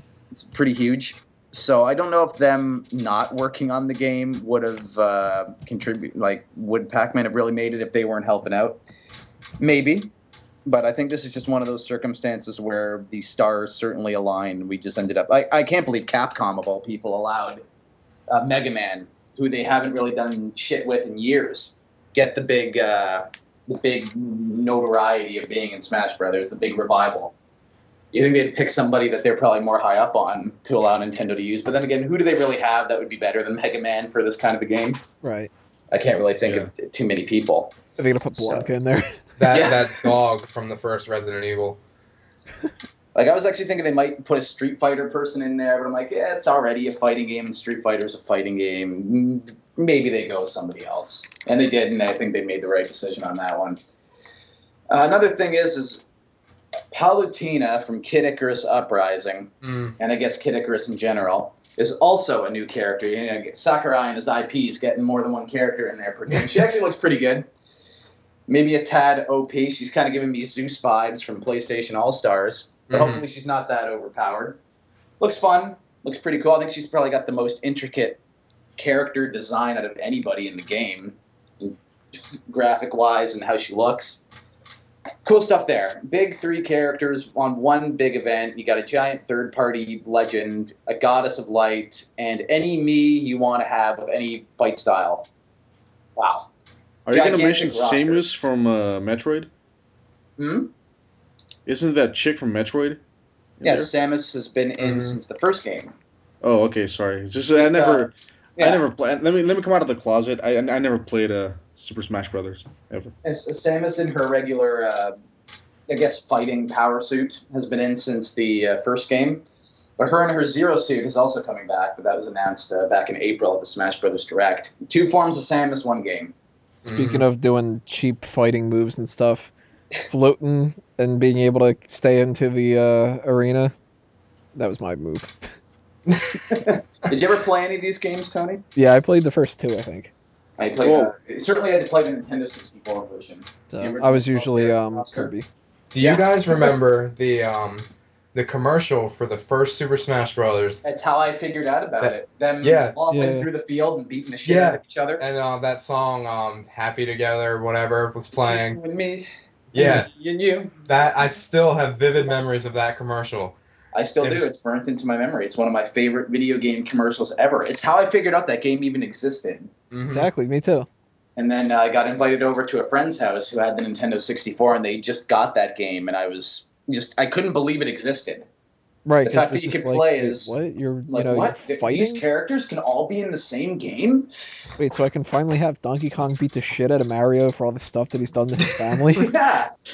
Like, the first game itself, even though in retrospect we kind of think it's like a norm, it's still very huge that ever even got put into production. Right. Mhm. Yeah, back then it was a ballsy move. Yeah, it's extremely huge. And now it's getting bigger. Which, you know what's going to be funny to see now? We got Sonic in the Olympic game thing. Mhm. We've had Donkey Kong involved in tons of Mario stuff over the years and all that. I want to see Pac-Man in the next Mario Kart now.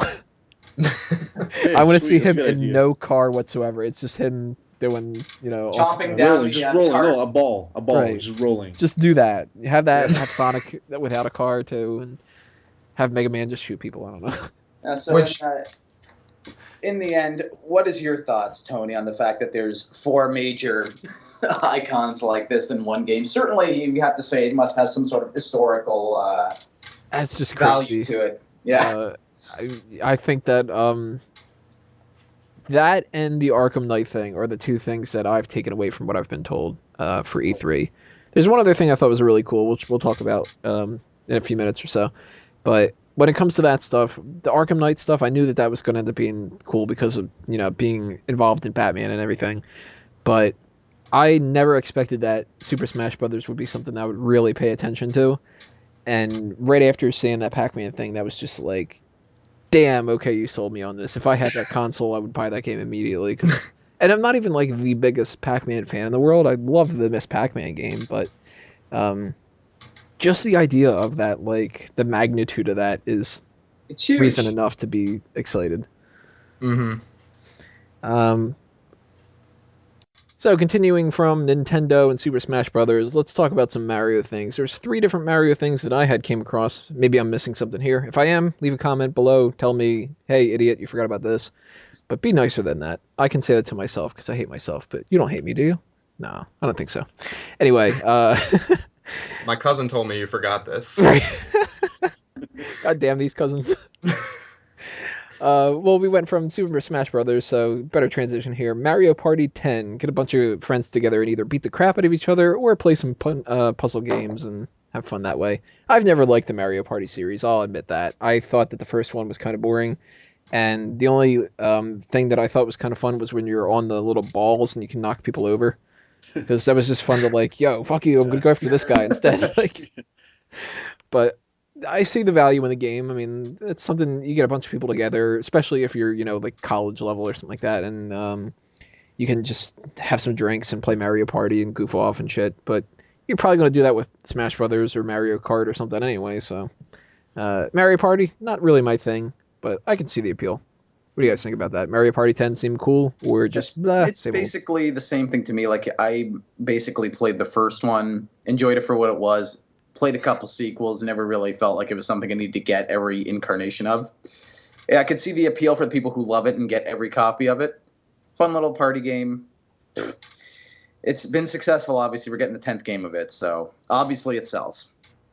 Ronnie? Yeah, I've always liked the series. I mean, I have played every single game. For me personally, the GameCube era was probably the strongest for, the Mario Party games. Like Mario Party 4 was amazing. 5 was also really cool. But I'm looking forward to this one, especially with the gamepad features on the Wii U. Like the player with the gamepad can be Bowser and basically try to fuck up everyone else's day. And that just sounds like it could add a nice little extra layer to it. Eddie? Man, I've never played a Mario Party before, but you know what? It's the kind of stuff that's fun when you're kind of drunk in a party, hence the name. I don't think that's what Nintendo intends, but like I think it's when you're drunk, it's fun because everybody gets everything wrong, and it's a race to see who's gonna make less mistakes. Another thing is Mario versus Donkey Kong, and I tried to find some information about this. I couldn't find anything. What is this game? It can't be a fighting game because they wouldn't do that. Like, what is it? The surprising thing is I never even heard of this until you brought it up here, but practically it's like kind of it's a series that it's like it kind of revamps the old arcade game. Remember how Donkey Kong was the enemy to Mario and he had to save the princess and whatnot. It kind of relives that rivalry. And I remember one handheld game where Donkey Kong was controlling these little evil Mario toy robot thingies. And they were like the main enemy that you had to fight, and he's like the main villain. It kind of relives that old rivalry between the two from the old arcade game. So that's apparently what they're bringing to the Wii U, and I had no idea that was even in production until you brought it up. Which, we're going on a side note here, but I want to kind of clarify because this has been bothering me. Donkey Kong from Donkey Kong Country is supposed to be Donkey Kong Jr., right? And Cranky Kong's supposed to be Donkey Kong from the original one? Yeah. How the fuck is Mario still the same age? Oh, well, humans live longer than monkeys. Yeah, but still, like, Cranky Kong went from being, like, an adult gorilla to a freaking old man. And then Donkey Kong Jr. is like... Tony, do you really want to talk science when we're talking about video games? I still think they should do something else there. They should say that was like Mario's dad or something like that, because Pauline doesn't seem to pop up anywhere. It could be the mom. So Toadstool's an old lady now. Is it really bad that me being a big Nintendo fan thought it was just Donkey Kong and Mario as they are back then, and they just went to recent games and that they didn't even explain that at all. I had no idea that was a fact. Maybe they did. I don't know. Leave a comment if you guys know the answer to that, or if it's just you know fuck what? you, it's a video game. Don't Let us know what your overthink cousin shit. thinks. Right. That's No, probably the you- answer, though. You probably like talk to the people at Nintendo, and they're like, "Who cares?" Like, No, I'll like, tell you go get exactly a what it is. I'll tell you exactly what it is. With the Donkey Kong thing, it was just a marketing thing. Like, yeah, out with the old, in with the new.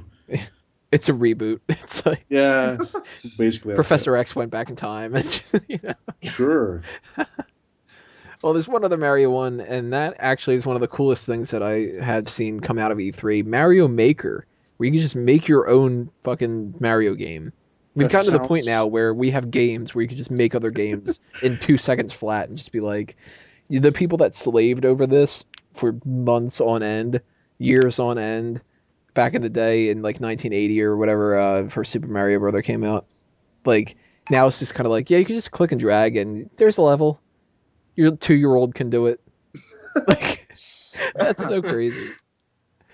Like, Yeah, but you imagine gotta if think they the did real that. programming behind people being able to program it for themselves. Right, this is like the inception of video games. Yes, pretty much. Sandbox. Where they're all I like, gotta you say. can be the programmer, but not get paid. Instead, you pay us. Actually, I think it's really unique. You can put the blocks where you want to, build the platforms where you want to, build every level exactly how you inspire and wish it to be. It looked really cool. And this is one of the stupidest things that people would be like, this is what you took away from it, just like the Sub-Zero thing. The trailer that they showed for this, the very end of it, the level that they've created, they blocked off the castle so Mario can't get into it after he goes to the flag. And it's the stupidest thing in the world. And I didn't notice this until I watched the IGN Rewind Theater of it. They when they show that Mario can't get in there and he's blocked and he just keeps like walking forward, you know, standard video game rules, you just walk into a wall repeatedly.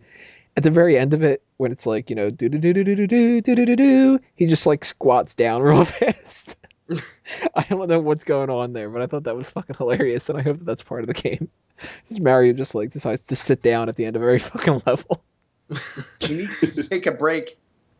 Right? He's just like, I It's just went through all this whole it's- big. Oh, fuck, okay. It's that time of the clock. All right.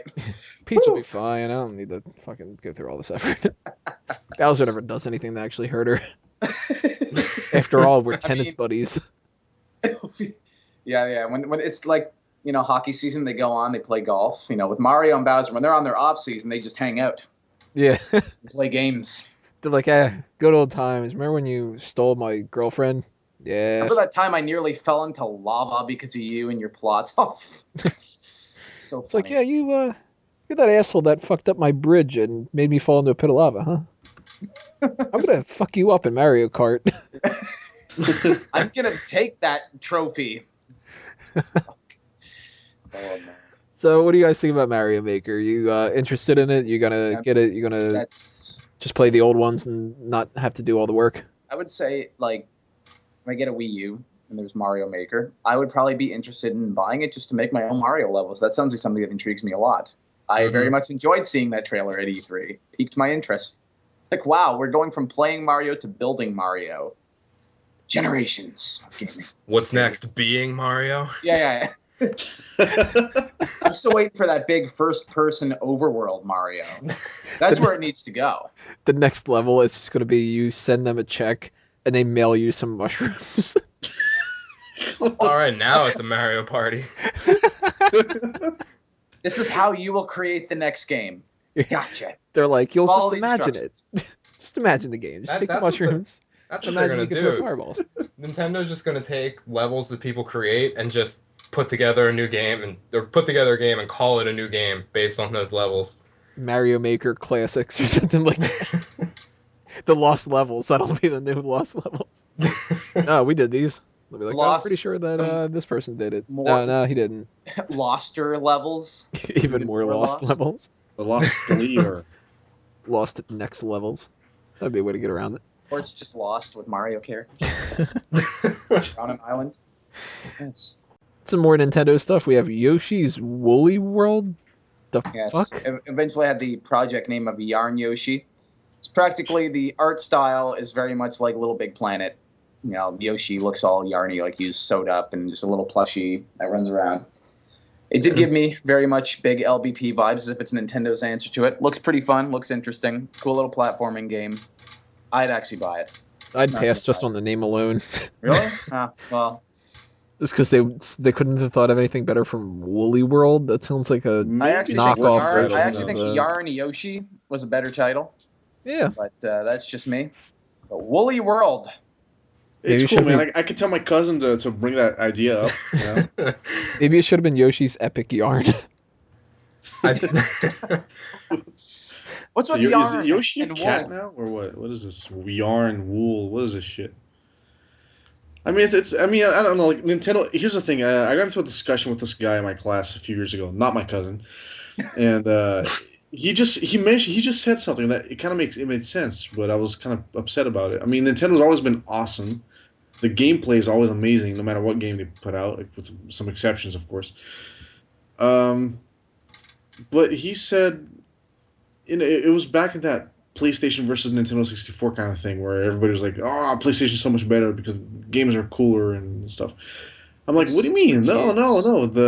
Yeah, that's the thing." He was like, "Yeah, because Nintendo games are such baby games, like Banjo-Kazooie and then Mario and Kirby and whatever."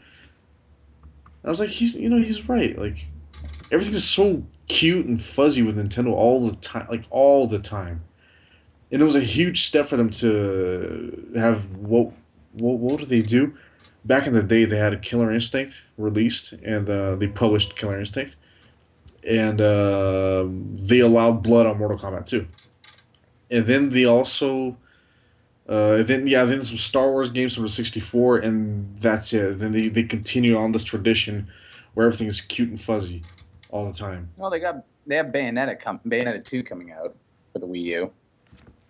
Okay. That's kind of different for them in terms of publishing. Well, Sega's technically publishing it, but it's coming out for their console. I don't think it's coming out for anything else. They're gonna Well, hear there the you go. Like, criticism, Nintendo and they're games gonna are make always- Super Smash Brothers turn into Mortal Kombat, where you're gonna be able to like rip Pac-Man in No, half. that's fine. It's just that like it's always been their gimmick. It's weird. So sometimes it kind of bothers me though. It's too cutesy. Seems to work though. Don't they make more money than anybody else? Of course, Nintendo's fucking genius. It's just sometimes I think that's why I never played Kirby. I think that's why I barely touched any Mario games in the past 10 years. I don't know. It's not for everybody. I mean, I prefer those types of games than, say, FPS games. The FPS is a genre I've never, ever gotten into or figured out how to play.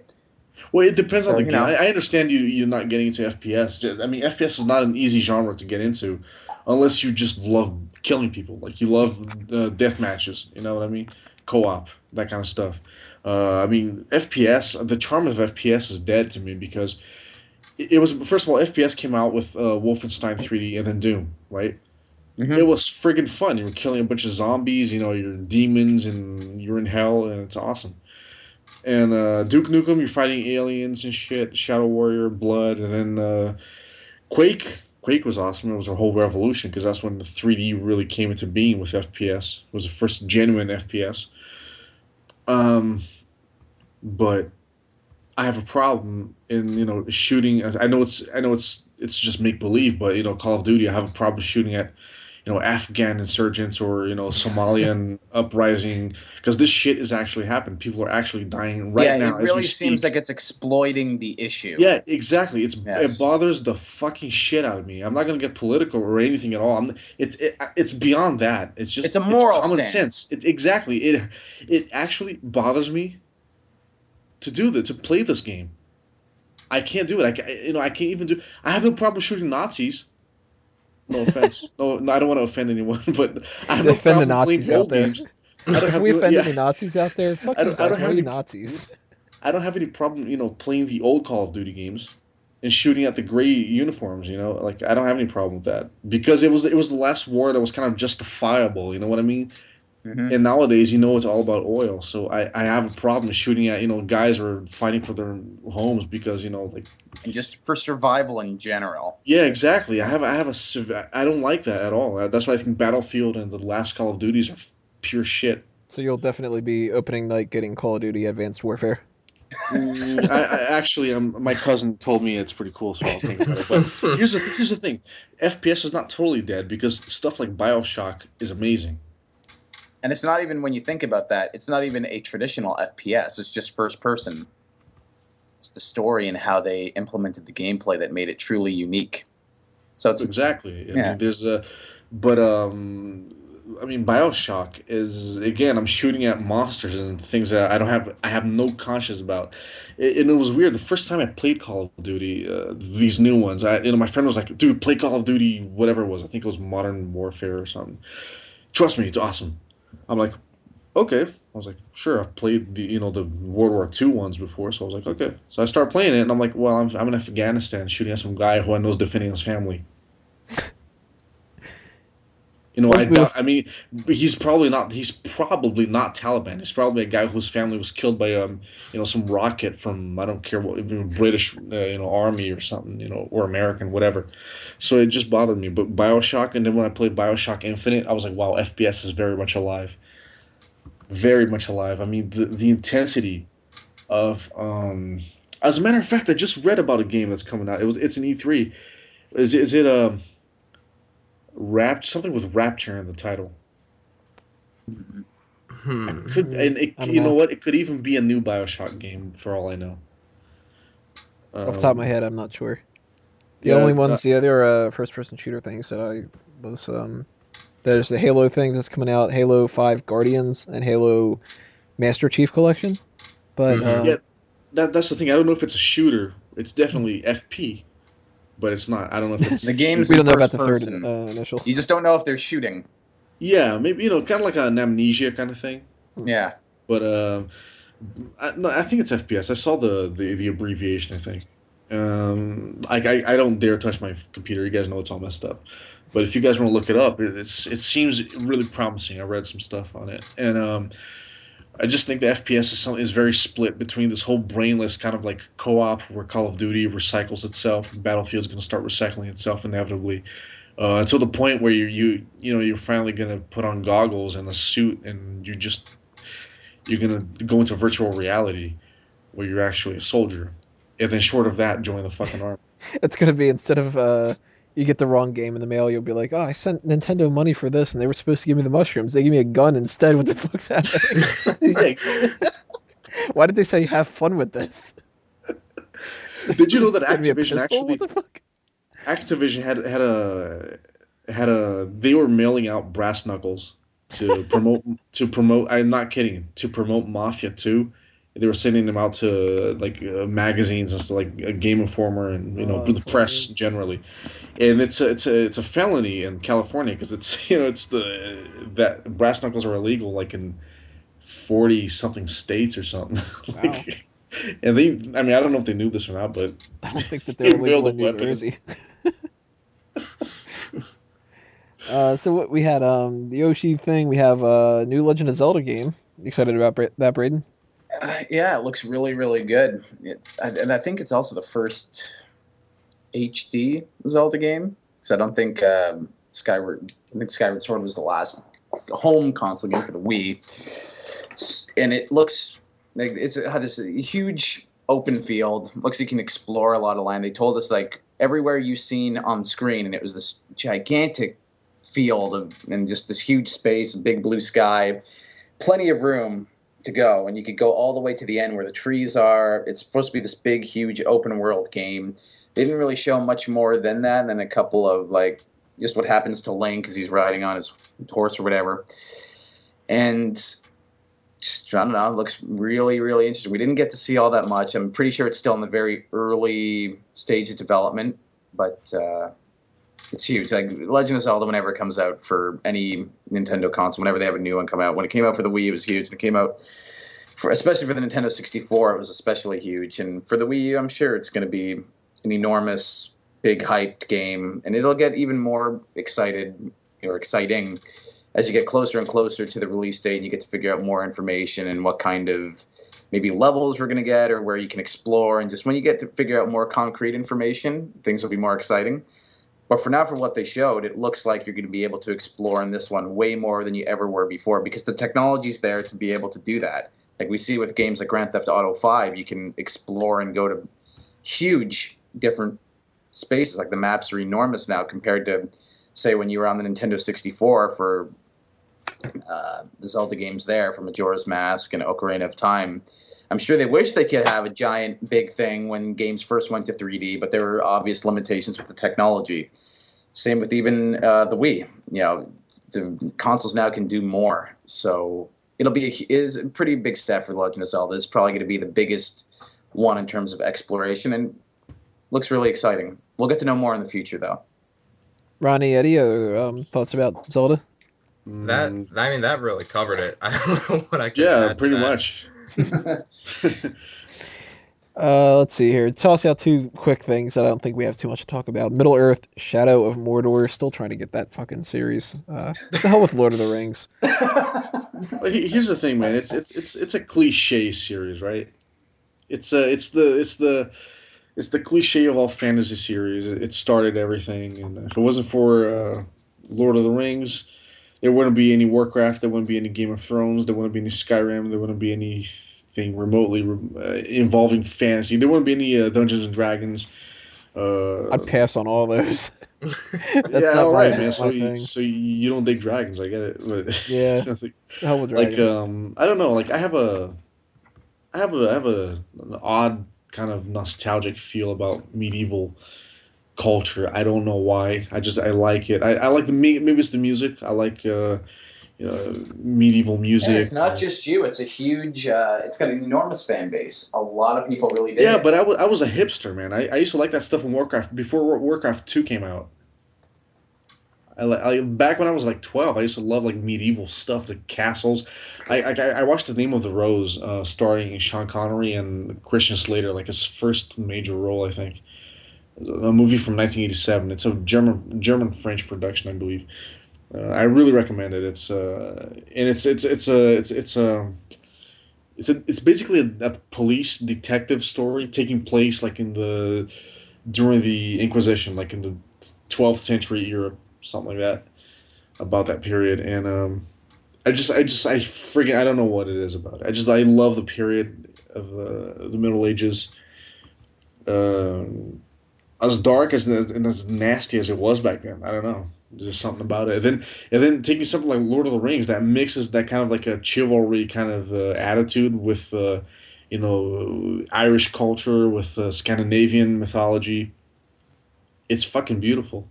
There's something that happens there that you can kind of paint a picture any way you want. It's like. Although I'll tell you this, there's always some sort of debate between fantasy and science fiction. Science fiction wins any day because science fiction explores the unknown, and I think fantasy explores our history before Industrial Revolution. We also have Metal Gear Solid 5, The Phantom Pain, which sounds like a rejected title from the new Star Wars movie. Fantasy wins on that. I was never big on the Metal Gear Solid series, so that's kind of a meh to me. Any thoughts on that, guys? As I said, I played the fourth game. I liked that. I did play Metal Gear Solid when it was on the PlayStation. Kojima takes this series very seriously, and he usually always delivers. I don't know if I'll be getting it, but I liked what the trailer had to show. Looked epic enough. Fair enough. Yeah, on that. agreed. Let's see. We had a quick tease of Star Fox, which also we had a quick tease of a Ratchet and Clank movie. I won't be seeing that. Won't be playing Star Fox. Any thoughts on that, guys? I may actually do both. I may actually watch Ratchet and Clank, and I may actually be getting Star Fox for the Wii U when it comes out. Correct me if I'm wrong, but Ratchet and Clank are characters from Star Fox? No, Ratchet and Clank Yeah. are basically PlayStation's version of Star Fox. Kind Did of. They're more platforming than you do spaceship travel, Okay. but they're kind of like the futuristic gadgets that shoot with, high-tech guns and They probably do some That barrel kind of rolls, stuff. right? And there are stuffed animals flying the ships, I get it. Basically, Ratchet and Clank is PlayStation's version of Star Fox Adventures, Okay. except with way more technology and like no dinosaur primitive people. It's just you in a high-tech city shooting off high-tech gadgets. Those stupid ass frogs. That stupid frog. I played one Star Fox game and I was just like, fuck Yeah, the these frog was guys. annoying. The frog was annoying. Slippy. Use the boost to get through. Oh, that's better. Do a barrel roll. We also have Rise of the Tomb Raider, starring Angelina Jolie, I guess. I wasted $10 on that movie. What are you gonna do? I was like 13. They showed a shower scene in the trailer. I was gonna see it no matter what. Ronnie, I believe you had something that you wanted to mention about Tomb Raider. I loved the Shower reboot, scene? I guess. Well, as far as games go, I guess you could call it a reboot. The one that came out in late 2012, I believe, or no, early 2013. Yeah, early 2013. That game, that was awesome. I really loved the storyline, kind of showing, Lara Croft as a young, kind of inexperienced archaeologist, and much hotter, hence. But I loved that storyline, just seeing her progress, basically having to turn her into a killer in order to survive. Where in the beginning of the game, she had to kill a deer for food just to survive, and she felt awful about it. Whereas by the end of the game, she's killing, soldiers left and right. And I thought the trailer for Rise of the Tomb Raider was really interesting, showing her in a therapist's office.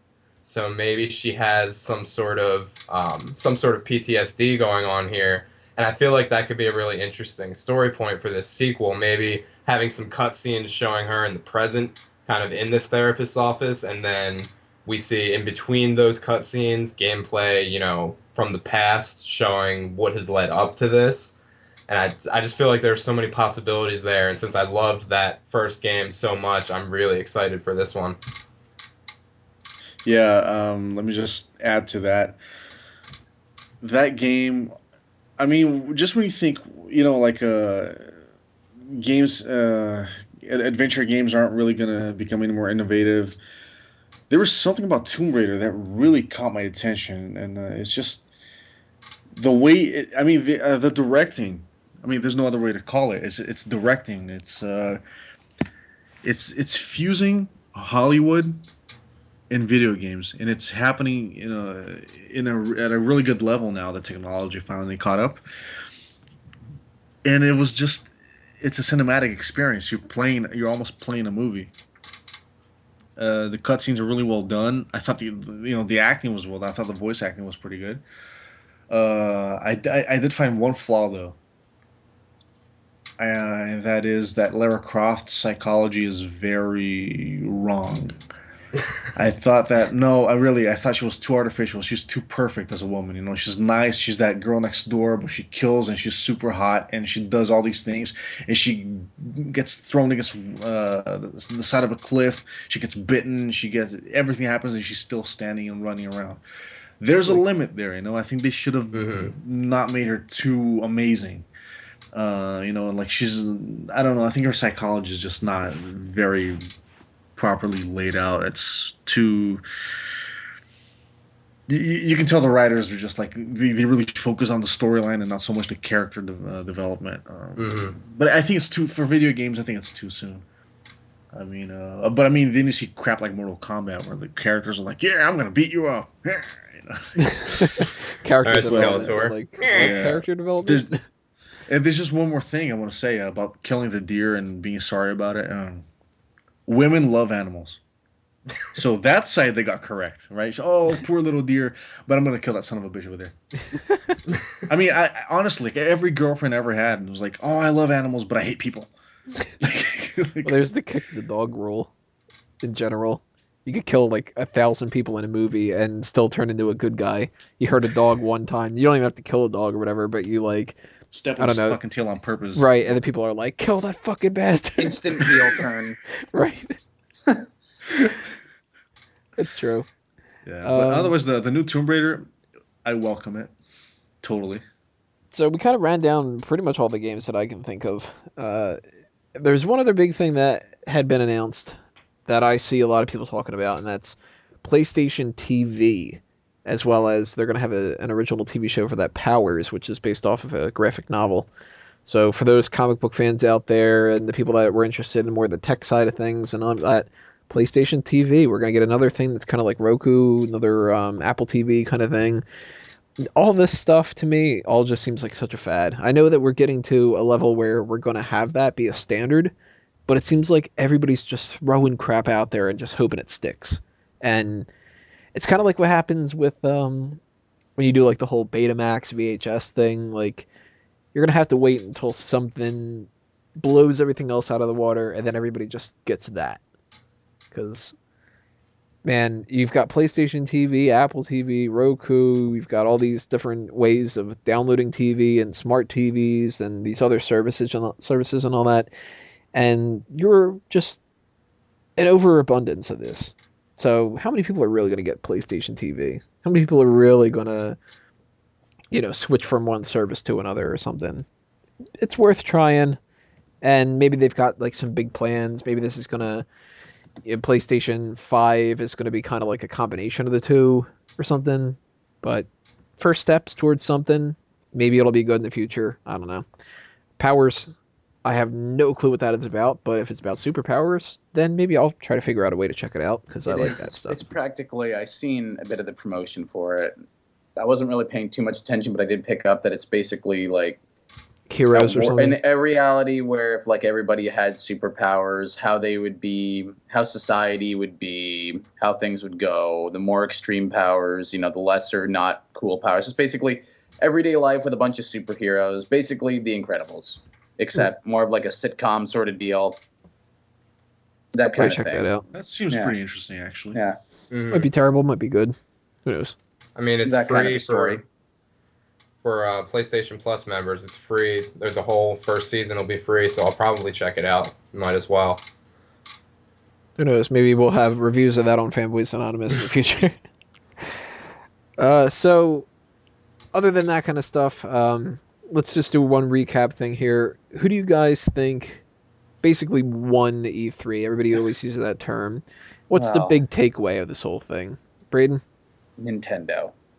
They had the most to show. They gave games that a lot of people were wanting updates for, or new ones that people weren't even really expecting, or that really got them excited for.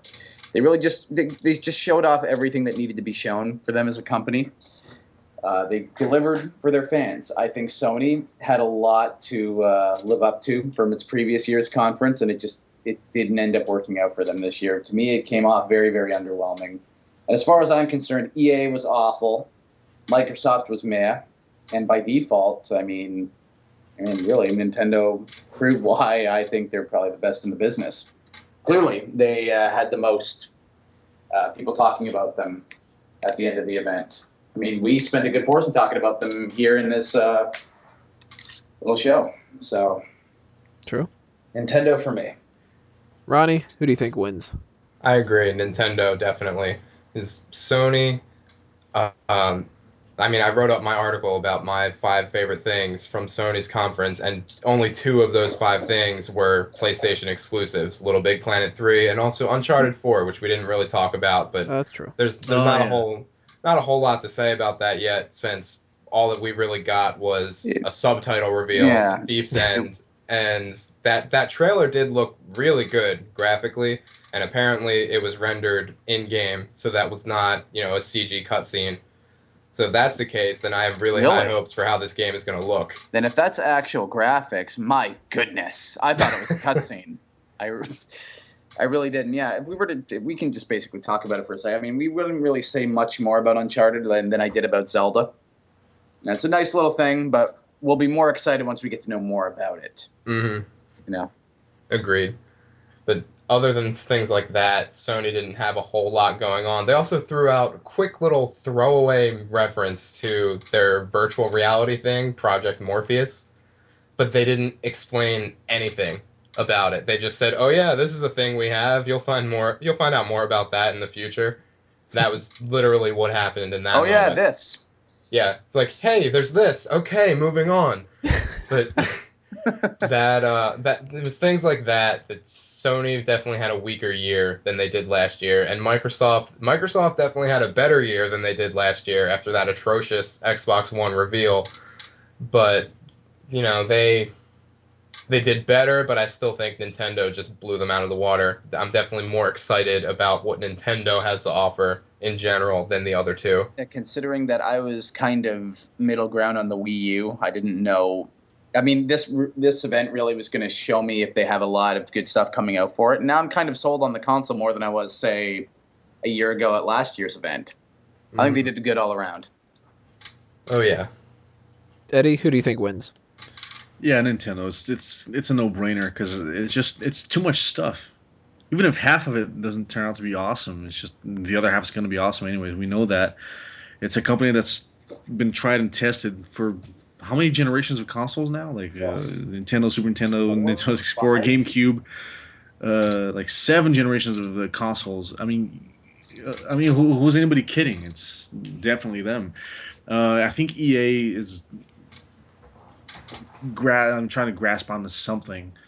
I mean, they already messed up bad. I mean, I know we're talking about consoles here, but their Origin stuff was so bad and so buggy, and that you had gamers migrating to Steam and not playing EA games just because their system was terrible. I mean, their sports games are the same thing, just different roster for the teams every year. I mean, you got to a point where else can technology go at this point apart from graphics? Maybe we'll see some improvements with the PlayStation 4 and the Xbox One and the new Steam console coming out. Also, was there any Valve or Steam thing at E3? Not that I'm aware of. I don't know. Not that I'm aware of either. Yeah, it's too soon. But I think that console is gonna kick ass, or flop. But I think it's gonna kick ass. What are the other massive success where everybody gets fired? Yeah, pretty much. No in but between. I mean, yeah, but they're allowing third parties to go ahead and make the machine. So I mean, Steam is being really smart about this. Valve is being really smart about this because they're not even gonna, apparently they're not going to be making the consoles. It's going to be third parties, and everybody wants to jump in on it because Steam has the most crazy awesome deals. So I don't know. Time will tell if Nintendo really is the great thing to be expected in the following months and year. So 3 votes for Nintendo. Make sure you guys tell us who you think won E3 2014, what things you're looking forward to in the future, all that other kind of stuff. We have one little bit of business to take care of right now, and that's plugs. So Braden, first up, anything you want to throw out there for people to check out? Okay, yeah, you can, of course, first off, subscribing to the YouTube channel where I do videos on this kind of stuff. I also did my E3 coverage earlier this week. Basically got published around Tuesday night, Wednesday morning, depending on the time zone that you're in or whatever. And I did my preview the week before. So this is the kind of stuff that I basically do for content-wise on the channel. Mainly talk about Nintendo. I give weekly updates and predictions to Smash Brothers on the road to both versions of the game being launched. That's www.youtube.com/spoodbeast. The spelling of beast is with 2 E's and not an A. That's a common mistake that I've had many people do. As well as you can follow the Twitter, where easy way to contact me and talk about games, anything really, Nintendo, PlayStation, anything gaming. If you want to talk to me personally at spoodbeast, same spelling. And of course, if you want, you can even add me on Skype, which the username is the same as well, spoodbeast. It's great ways to communicate me on Skype and Twitter. Hope to check out. Hope to talk with all of you. Ronnie? I have nothing specific going on. I would just like to plug Fanboys Anonymous in general. Just check out what everybody's got going on. I have some ideas for articles that may or may not come to fruition, so I'm not going to throw them out now just in case they don't actually happen. But if you'd like to follow me on Twitter at RWB9000, and that is also my Xbox gamertag and PlayStation Network username. So if you'd like to play with me on there, add me and let me know, and we can see if we can get something going. And Eddie? Nothing too specific and nothing too nerdy. Not that I consider you guys or me or anything. We're all nerds. Anyways, yeah, we're all geeks. Screw it. Yeah. Yeah, my virginity's growing back. Yeah. Yeah, I'm writing a book right now. It's a novel. I'm really researching and stuff like that. So it won't be ready for, I don't know, maybe one day I'll sit down and I'll bang out like 300 pages. But right now I'm just really researching. And other than that, I'm just not much else going on. Writing articles for fanboys.com whenever I can. Fanboysanonymous.com. Scratch that fanboys.com. I don't know what that is. It's evil. It's evil. It's a porn site. Forget it.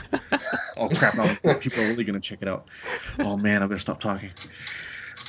All right, guys. That'll do us in for this episode. Big thanks to everyone on the panel this evening, and for all of you out there for listening.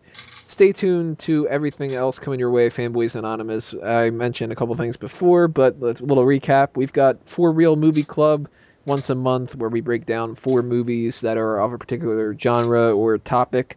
For this month, it's going to end up being summer movies, so stay tuned for that. Chris, the Dace Man, Dace is going to be commandeering that. We've also got the Review Point podcast, which we just broke off away from group meeting, so no more reviews on group meeting, just topics and general discussion instead. Is going to be sticking with the group meeting here. And we have more group meetings coming up as well. We might do one on Ant-Man. We might do one on some other kind of topics, like when do you think the singularity will happen, and what would your favorite, your best friend be out of superheroes, and what would the favorite fictional character that you could date would be. Like little stupid topics. You guys can always submit your ideas that you would want to hear us talk about. We've also got fan tracks for the people that want to watch something and have our audio commentary or jokes that we go through during that. If you're into Game of Thrones, check out the Sand and Snow podcast. If you are interested in Let's Plays, Dace Man's doing some Let's Plays.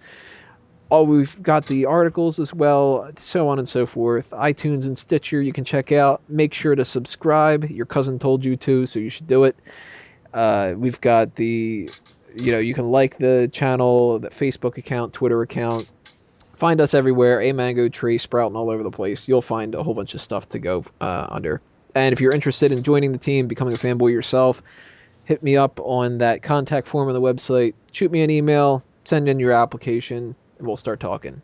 And if you are in the greater Philadelphia area for the Too Many Games convention at the end of June, so will Fanboys Anonymous be there. We'll have a table. Come by, check us out, say hello to us.